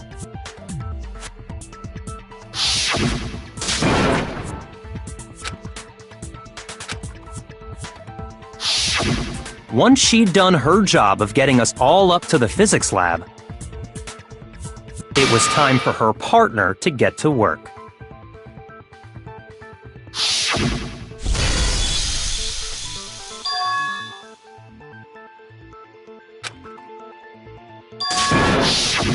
It was to get us to divide into two groups, so that we would discover both bodies at the same time? In fact, Celeste was precisely the one who proposed that we split up.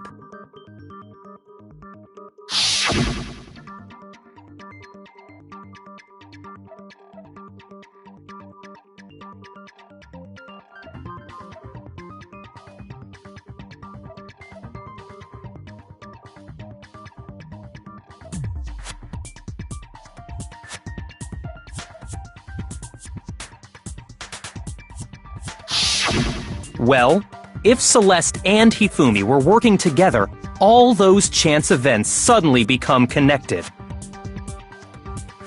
And on top of that, that piercing cry of yours early on.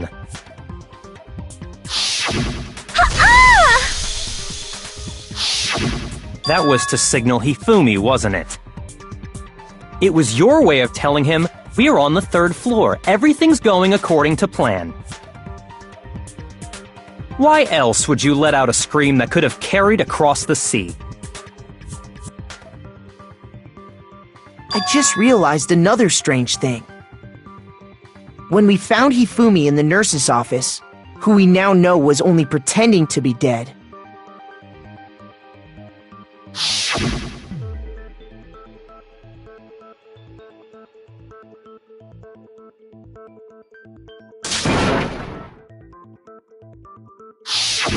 Celeste, you were the first one to say he'd been murdered.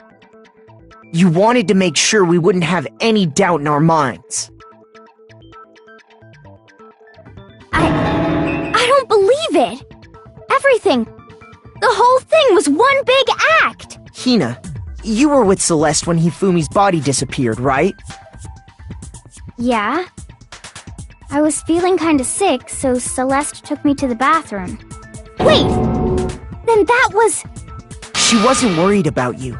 She just saw a chance to help Hifumi sneak out of the nurse's office. Each piece isn't much by itself, but start putting them together and the picture gets very ugly indeed. Wouldn't you agree, Celeste? I have no idea what you mean. Don't bother trying to deny it. You made one fatal mistake. Oh, did I? I didn't even catch it myself when you first said it, but...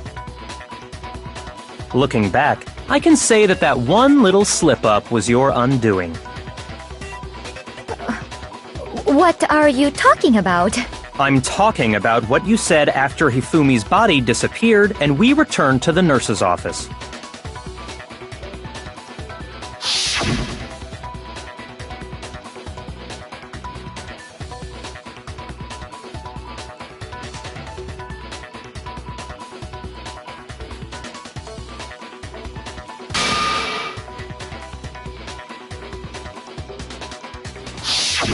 I remember her saying that too, but I don't understand what's so strange about it.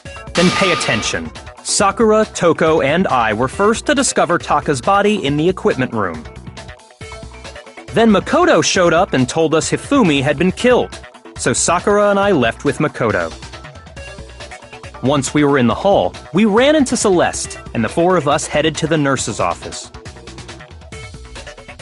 Now, the entire time we were together, none of us said anything about Taka being dead. Think about it. Celeste's comment doesn't make sense. It was completely out of place. Yeah, I see what you're talking about. Although I don't really get what it means. You hear that, Celeste? Everyone's having some trouble understanding. Could you repeat what you said? If you're really not the culprit, you shouldn't have any problem repeating it, right?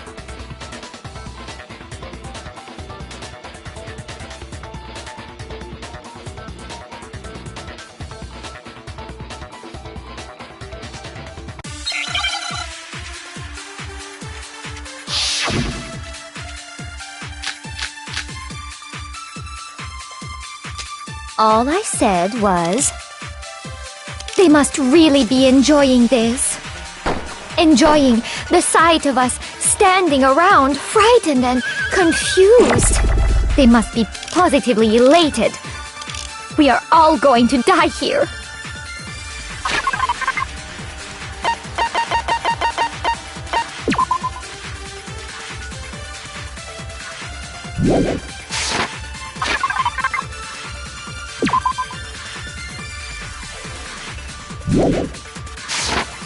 We are going to die.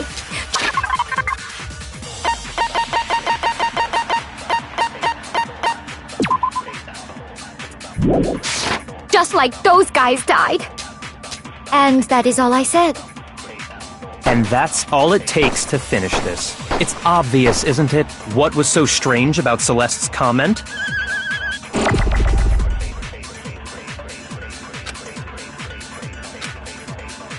All I said was, they must really be enjoying the sight of us standing around, frightened. They must be positively elated. We are all going to die here. We are going to die.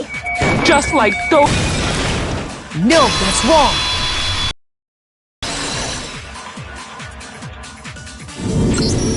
That's right. There's no reason Celeste should have said, just like those guys died. When she said that, none of us had told her Taka was dead. Exactly. And we didn't run into her until after we were all out in the hall. So there was never any chance for her to have seen his body in the equipment room for herself. So how did you know, Celeste? How did you know more than one person had been killed? And how did you know they were both guys? Because Kyoko had also disappeared, right? So she could have been dead too. You all have such vivid imaginations. You know that? imaginations. You claim that I was lying when I told you about the suspicious person I saw. Then what about the picture I took? How do you explain this picture of the costumed villain dragging Hifumi away? It has to be some kind of setup, right? So let's put the suit on, and then she used the camera's timer to set up the picture. Have you so quickly forgotten? You are the only one who could have possibly fit into that suit. Plus, I happen to know that this particular camera does not have a timer. In other words, it is an unassailable fact that this is a picture of Hifumi being dragged away. If everything I told you was a lie, how can this picture exist? Simple. Are we sure that's really a picture of the suspect dragging Hifumi away? What could you possibly mean by that? Surely there are other explanations than the one you've offered up. No, there is no other explanation.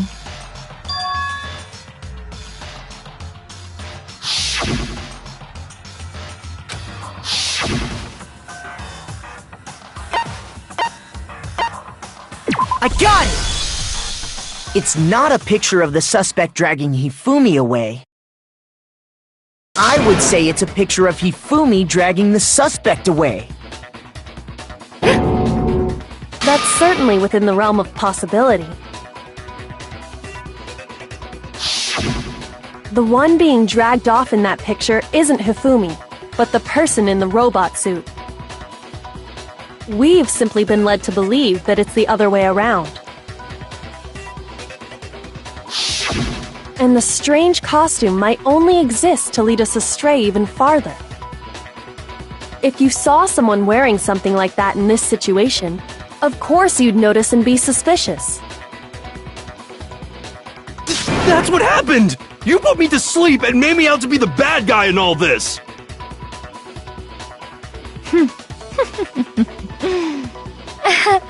Such a thing is utterly impossible.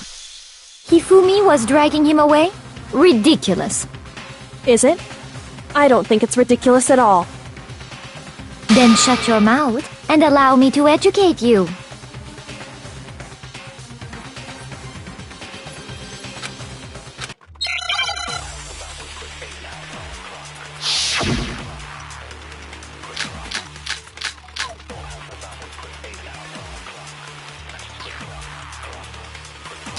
You dressed me up in that suit after I passed out! Then you just draped me across Hifumi and had him carry my weight! You tried to make me look like the bad guy! Like I said, ridiculous. As you can see in the picture, the suspect is standing perfectly upright. If the person inside the suit was unconscious, there's no way they could stand up straight like that. Then the fortune-telling idiot is the culprit after all! No way! You dressed me up in that suit after... Then you just draped me across Hifumi. You tried to make me look like the bad... Like I said, as you can see in the picture, the suspect, if the person inside the suit, there's no way they could stand up. No, that's wrong!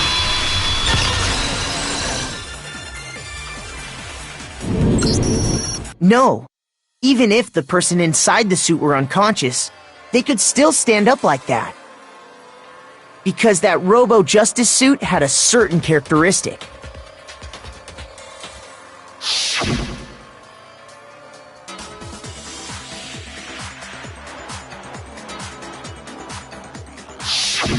That's right! They totally made a mistake when they made it, so it couldn't bend at the waist. I'm not so sure that was a mistake. I think the suit was designed from the beginning to be used the way it was. Celeste and Hifumi took the suit they'd specially designed and stuffed Hiro into it. That's how they were able to fake that whole thing. The point of it all was to make us believe whoever was in the suit was to blame. Well then,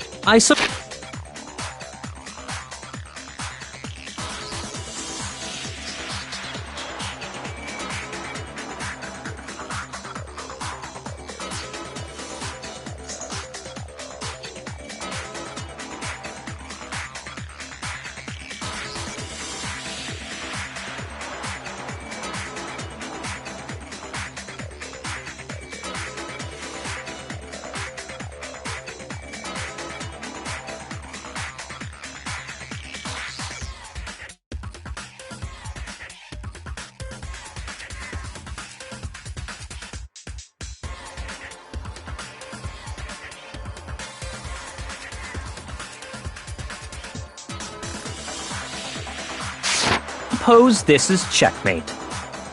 Checkmate?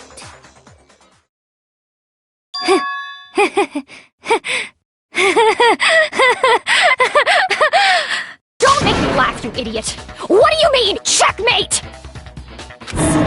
Celeste? Clearly, you want to cram me into your little guilty box. Well, there's one little problem. Have you already forgotten what Hifumi told us as he lay dying?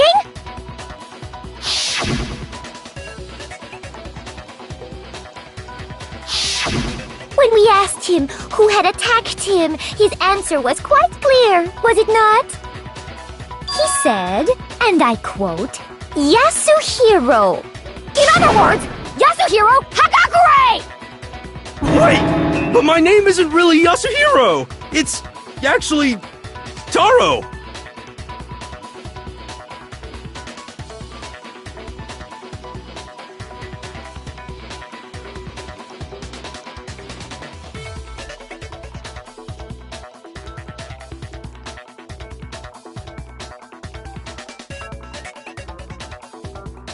Your confusing statements don't make any sense. You're only making things more complicated. He did say Yasuhiro, but are we sure he was really pointing the finger at Hiro? What the hell are you talking about? I'll burn you alive! Kyoko, what do you mean by that? Think back to how Hifumi used to talk to us. How did he refer to each of us?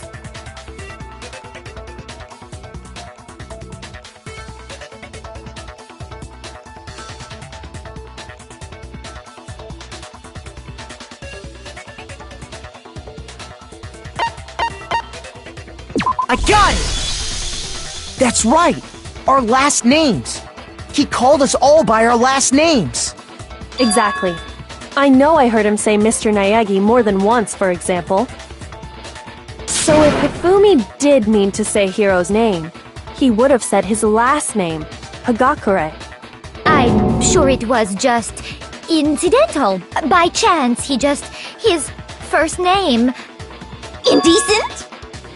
Don't talk. Random chance. Now isn't that a convenient explanation? No, there's no reason to think he would have said the name any different than normal. But he must have run out of energy before he could say any more. So Hifumi was trying to tell us the last name of whoever killed him?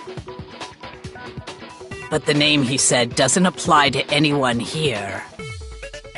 Well, no. Hold on. There's one person it could apply to, and that's Celeste. She never actually told us what her real name is. What did you just say? To think you'd take your false accusation so far, I don't know whether to laugh or spit! Come on! Enough with your idiotic blather! Yasuhiro is a loser's name! Do I look like a loser to you? Well? Do I? What? I think I've earned the right to be a little on edge. Okay, then fill us in. What's your real name? Fine! Make sure your ear holes are wide open and listen up! My real name is Celestia Ludenberg. Could you please stop making me repeat myself over and over again?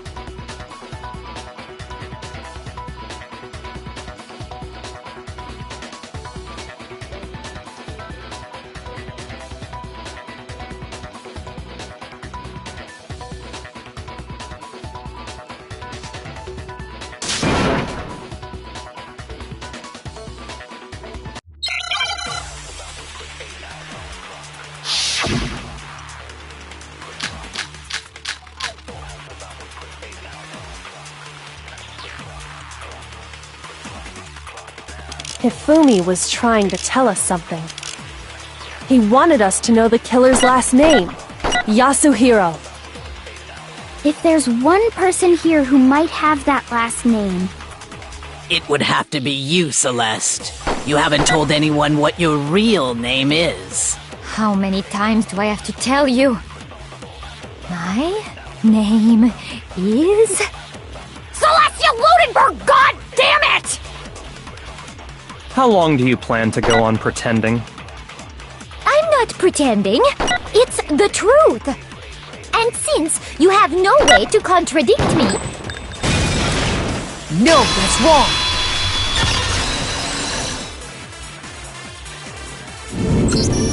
That's it! The handbook! What? Anytime you turn your handbook on, it shows the owner's name when it boots up, right? Monokuma told us all about it before.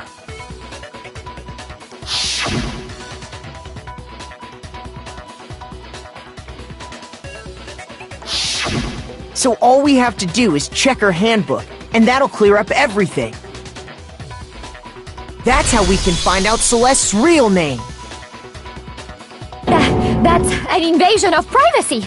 I refuse to cooperate. Celeste, can you please just tell us what really happened? Please, just tell us. Even when I'm put in check, it's just my nature not to give up. Because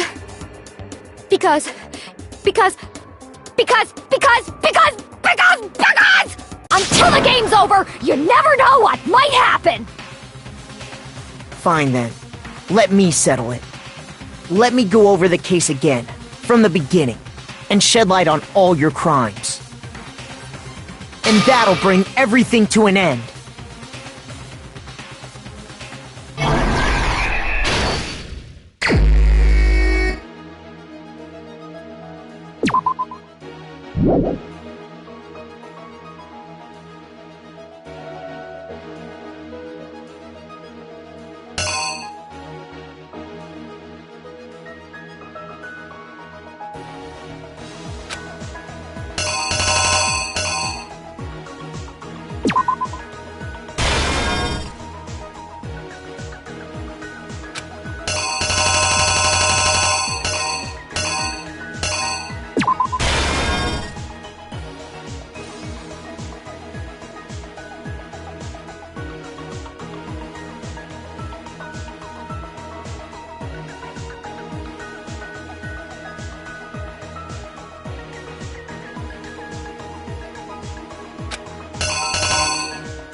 Here's exactly what happened.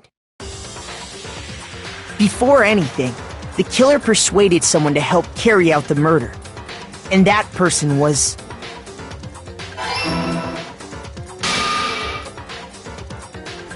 Hifumi. With an accomplice, the killer was able to execute a number of otherwise impossible schemes.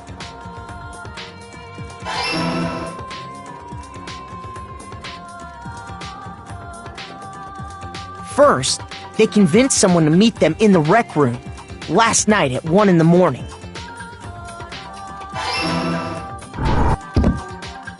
That someone they met with was Hiro.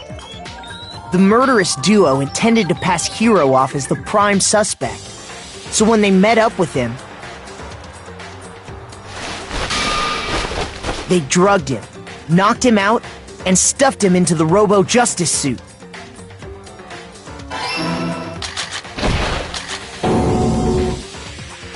Next, Hifumi positioned himself to make it look like Robo-Justice was attacking him, while the killer used a digital camera to take pictures of the assault. They did all this just to create evidence that would put the suspicion on Hiro.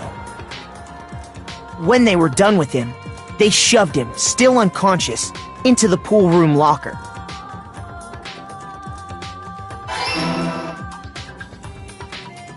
And then finally, at 6 a.m., they moved into the murder phase of their plan. They called Taka to the equipment room.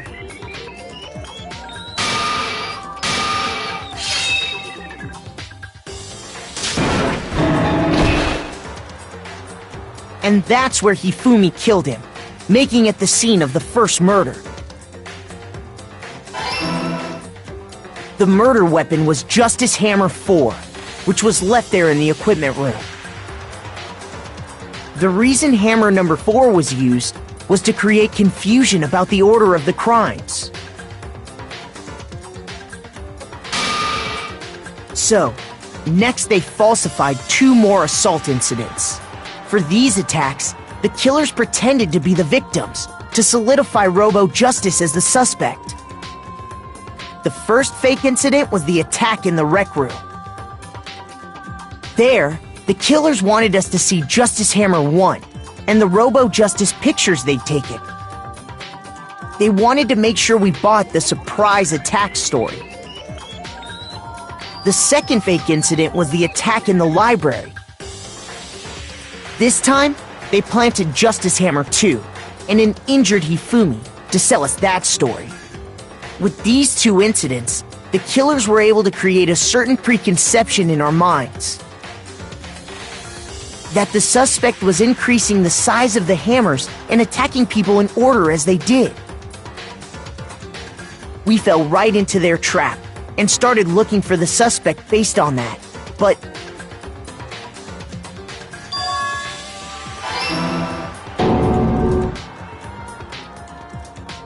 while we did that, we left Hifumi alone in the nurse's office.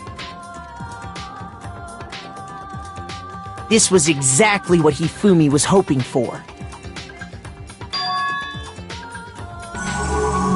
He took a blood packet from the refrigerator and Justice Hammer 3 and turned the room into a crime scene in which he himself had apparently been brutally murdered.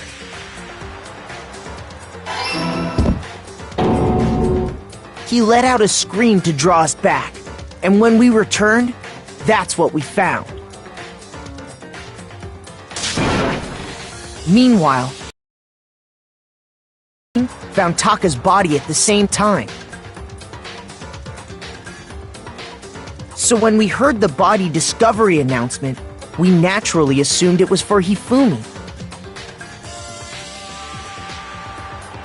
We left the nurse's office, and Hifumi once again took advantage of the situation. He simply got up and made his escape. When we learned his body had disappeared, we all rushed back to the nurse's office. And once again, Hifumi had the chance he was waiting for. This time, he snuck into the equipment room.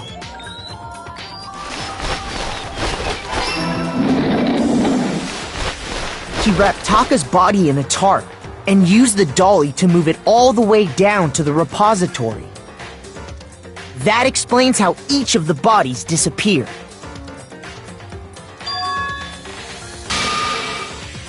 But even Hifumi didn't know what the true killer had in mind for their final act.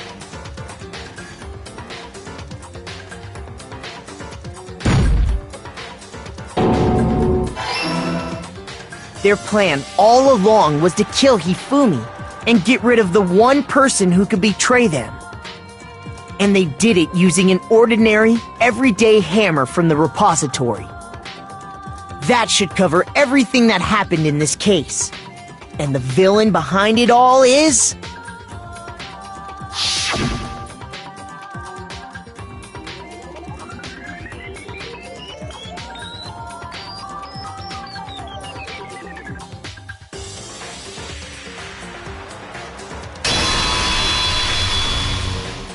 Celeste! Sorry, you lose.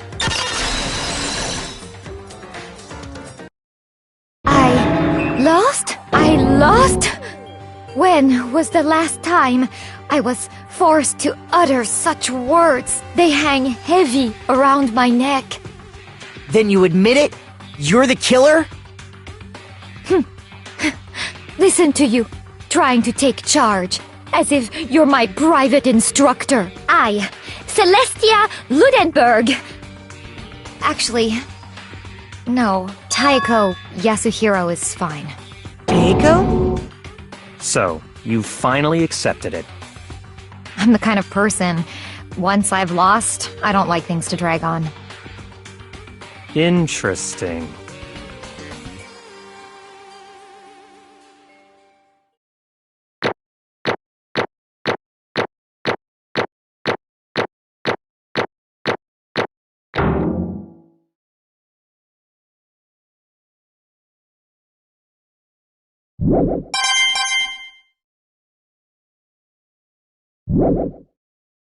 Okay, Monokuma. I'm ready to begin. Or, no, I suppose this is the end, isn't it? It is indeed the moment we've all been waiting for. Time to vote. Okay? Okay. If you would, please locate your lever and cast your vote. And when the votes are tallied, who will become the blackened? Will you make the right choice or the dreadfully wrong one? What's it gonna be? What's it gonna be?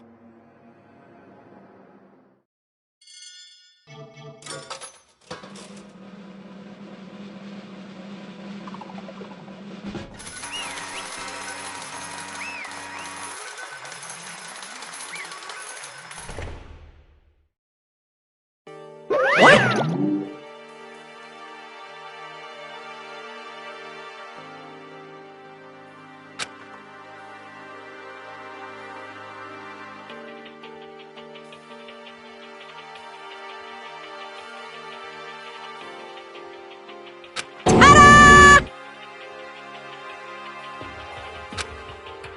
Honestly.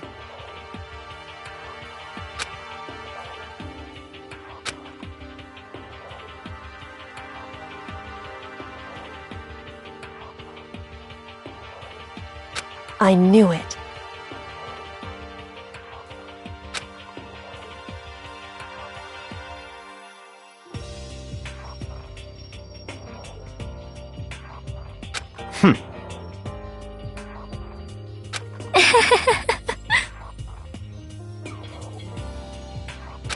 So then...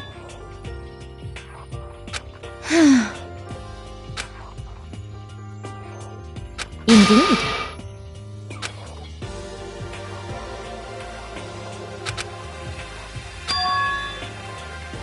Say what? Just a second.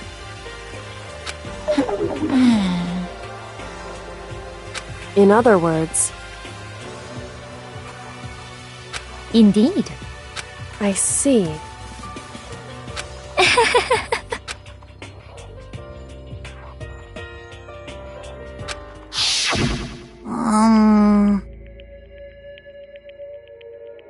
Actually,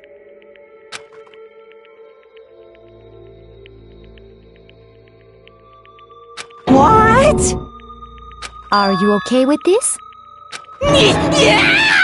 So then,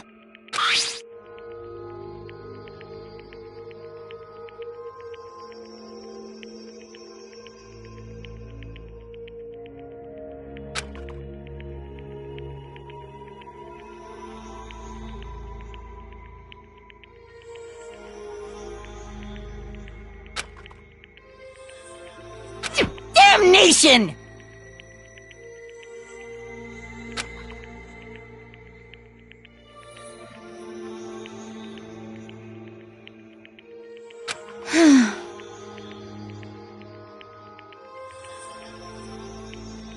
Say what?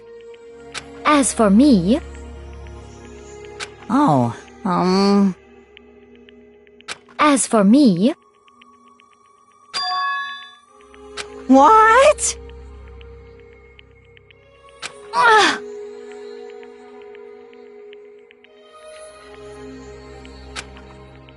damnation! Say what?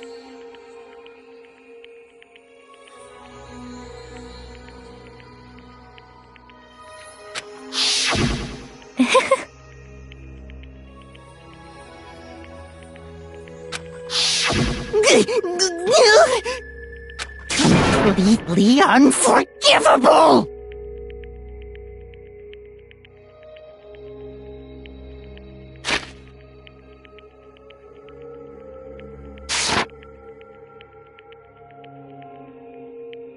most unfortunate.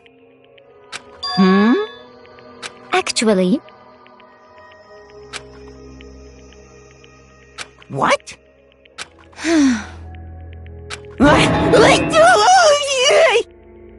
indeed. This is unforgivable! Completely unforgivable! Honestly,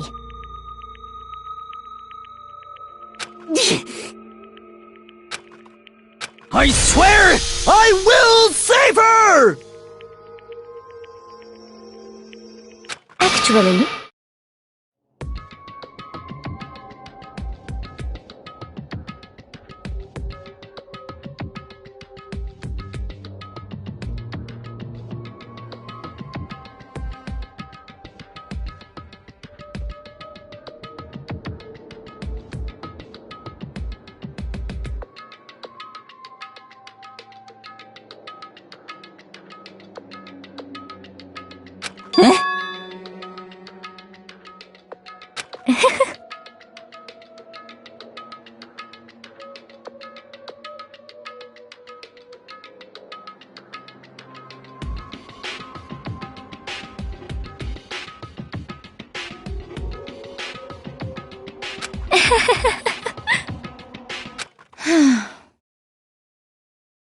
Hmm?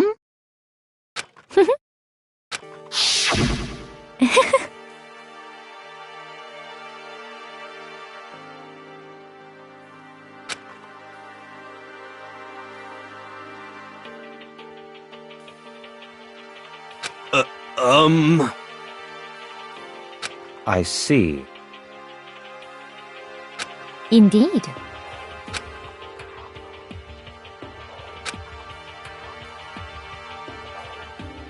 But...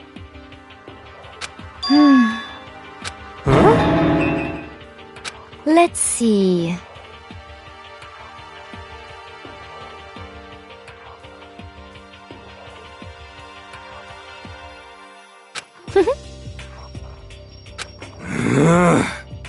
Well,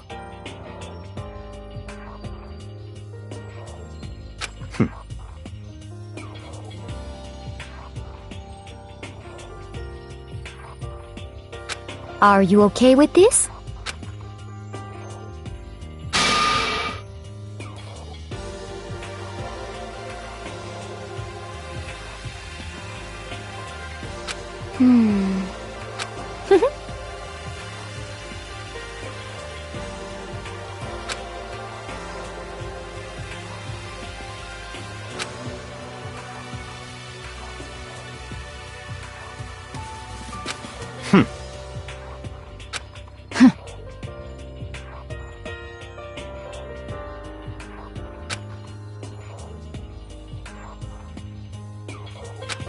So in the end...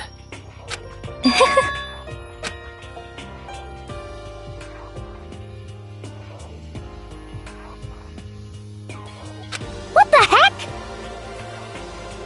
Well, Don't be mean! I wonder about that.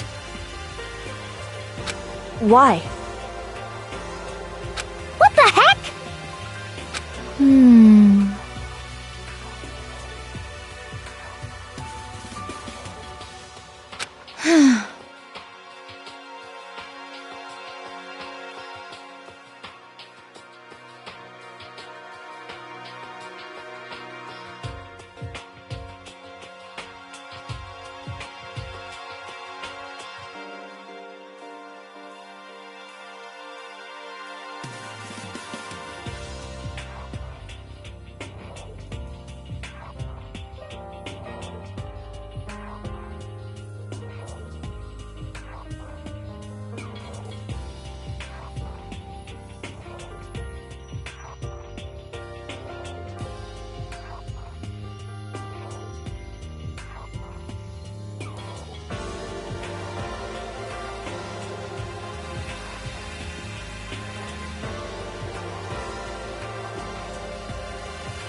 But You little bitch!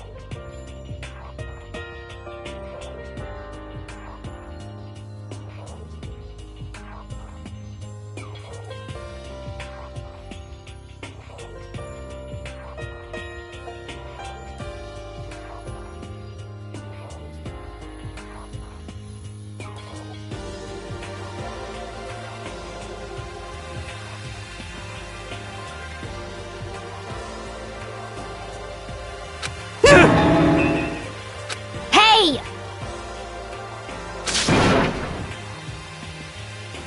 You little bitch!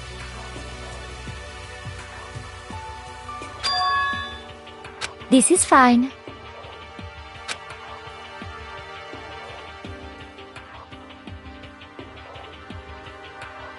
Honestly. As for me, isn't it wonderful?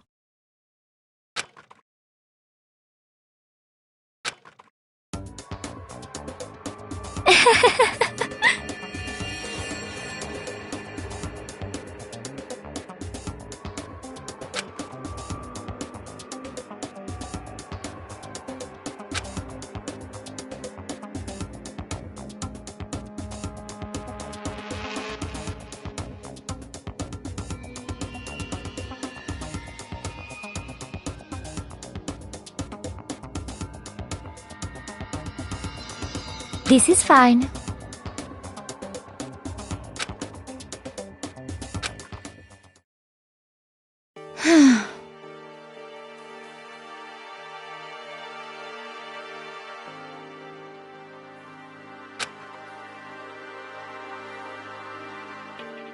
There is nothing to be done.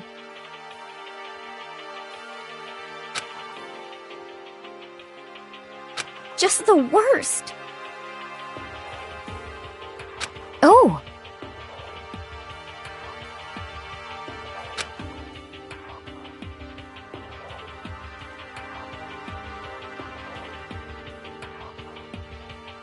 Do you understand?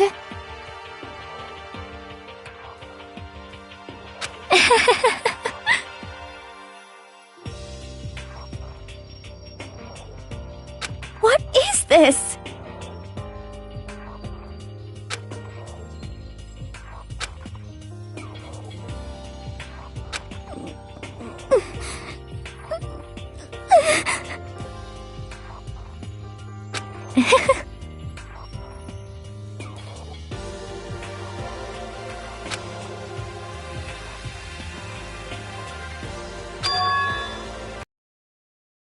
Yes, indeed.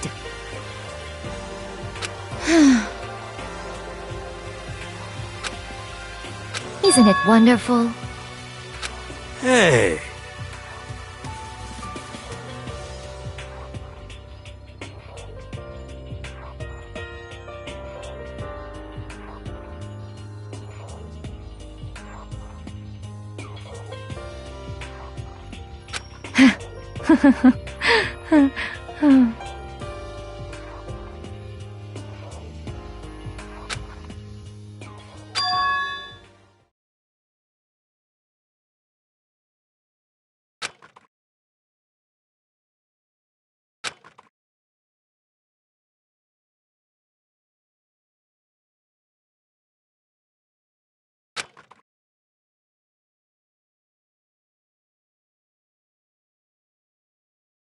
Thrills, chills, kills!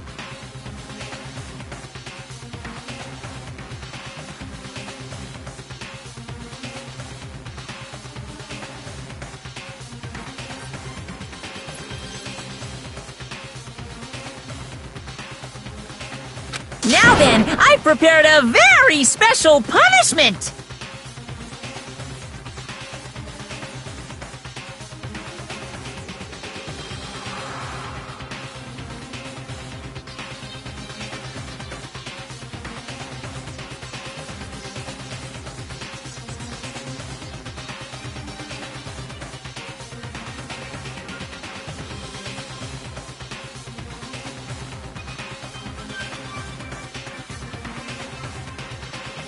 Let's give it everything we've got! It's punishment time!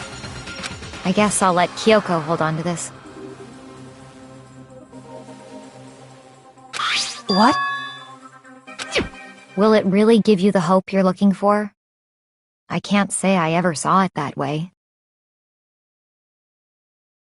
Which is why... Actually, it's not important. Well then, take care, everyone. Perhaps we'll meet again, in another life.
Extreme!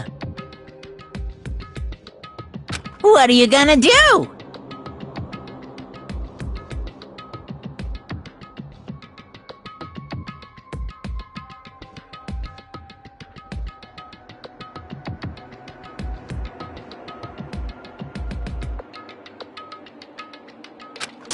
Let me out of here!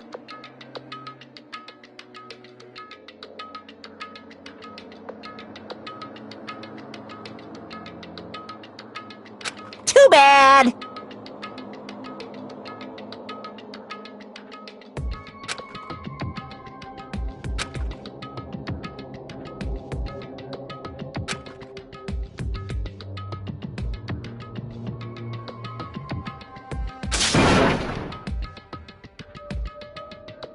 How strange.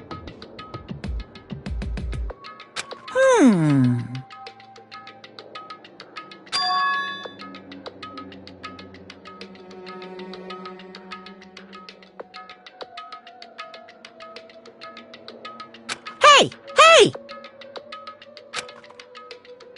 Wah-wah? So then... You...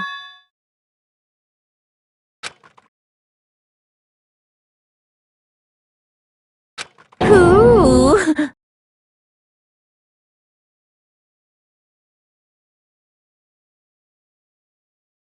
Hey, Ooh! How exciting!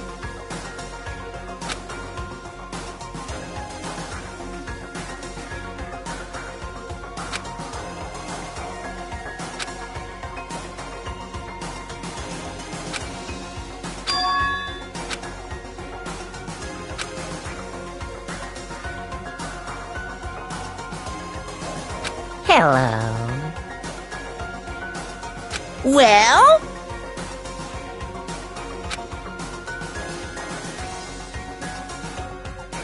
See ya later!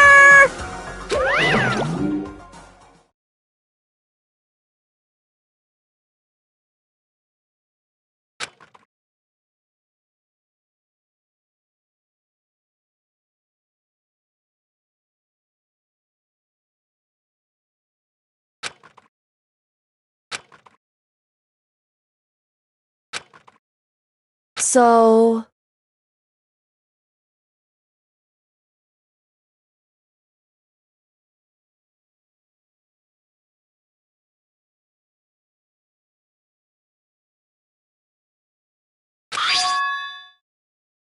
Huh?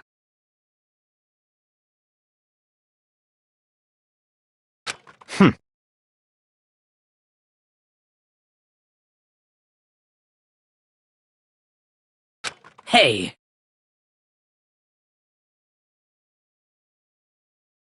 Indeed.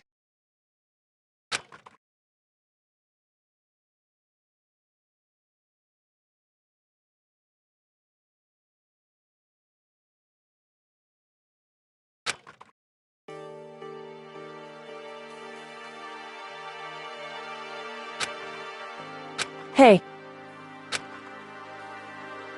What? so...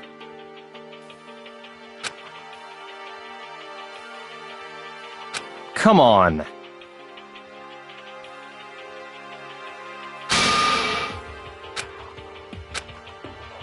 What?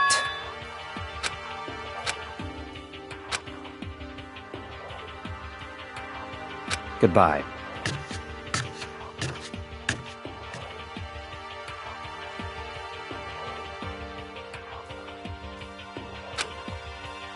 well then.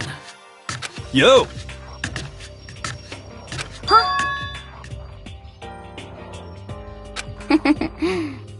Okay.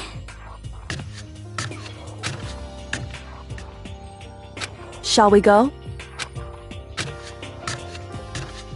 So then...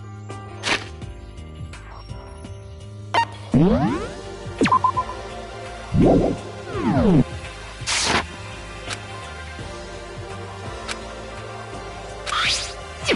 really came!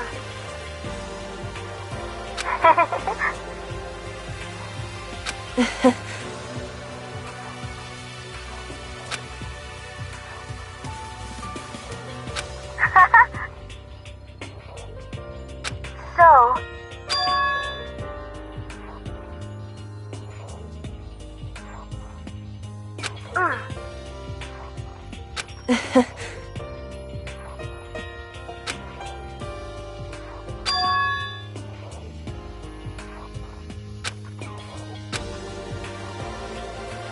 You... However... What?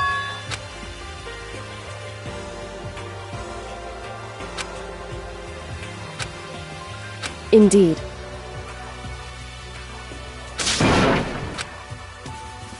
What?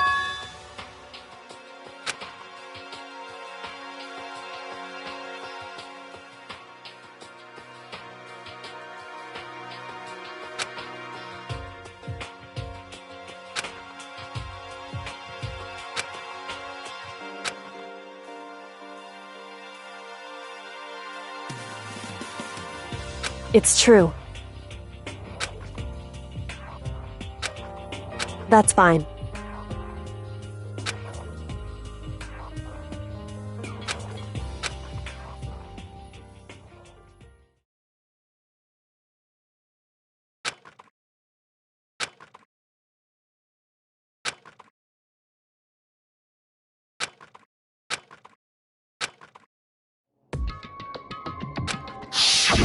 Correct.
Correct.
Why, you... What do you think you're doing?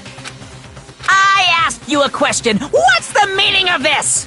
How dare you defy me? This wasn't part of the deal! I've made a decision. I will no longer retreat, no longer compromise, no longer regret. I've made my decision. I'm going to resist you. Okay, but you do realize what will happen if you go through with this, right? You haven't forgotten, have you? What I'm holding hostage?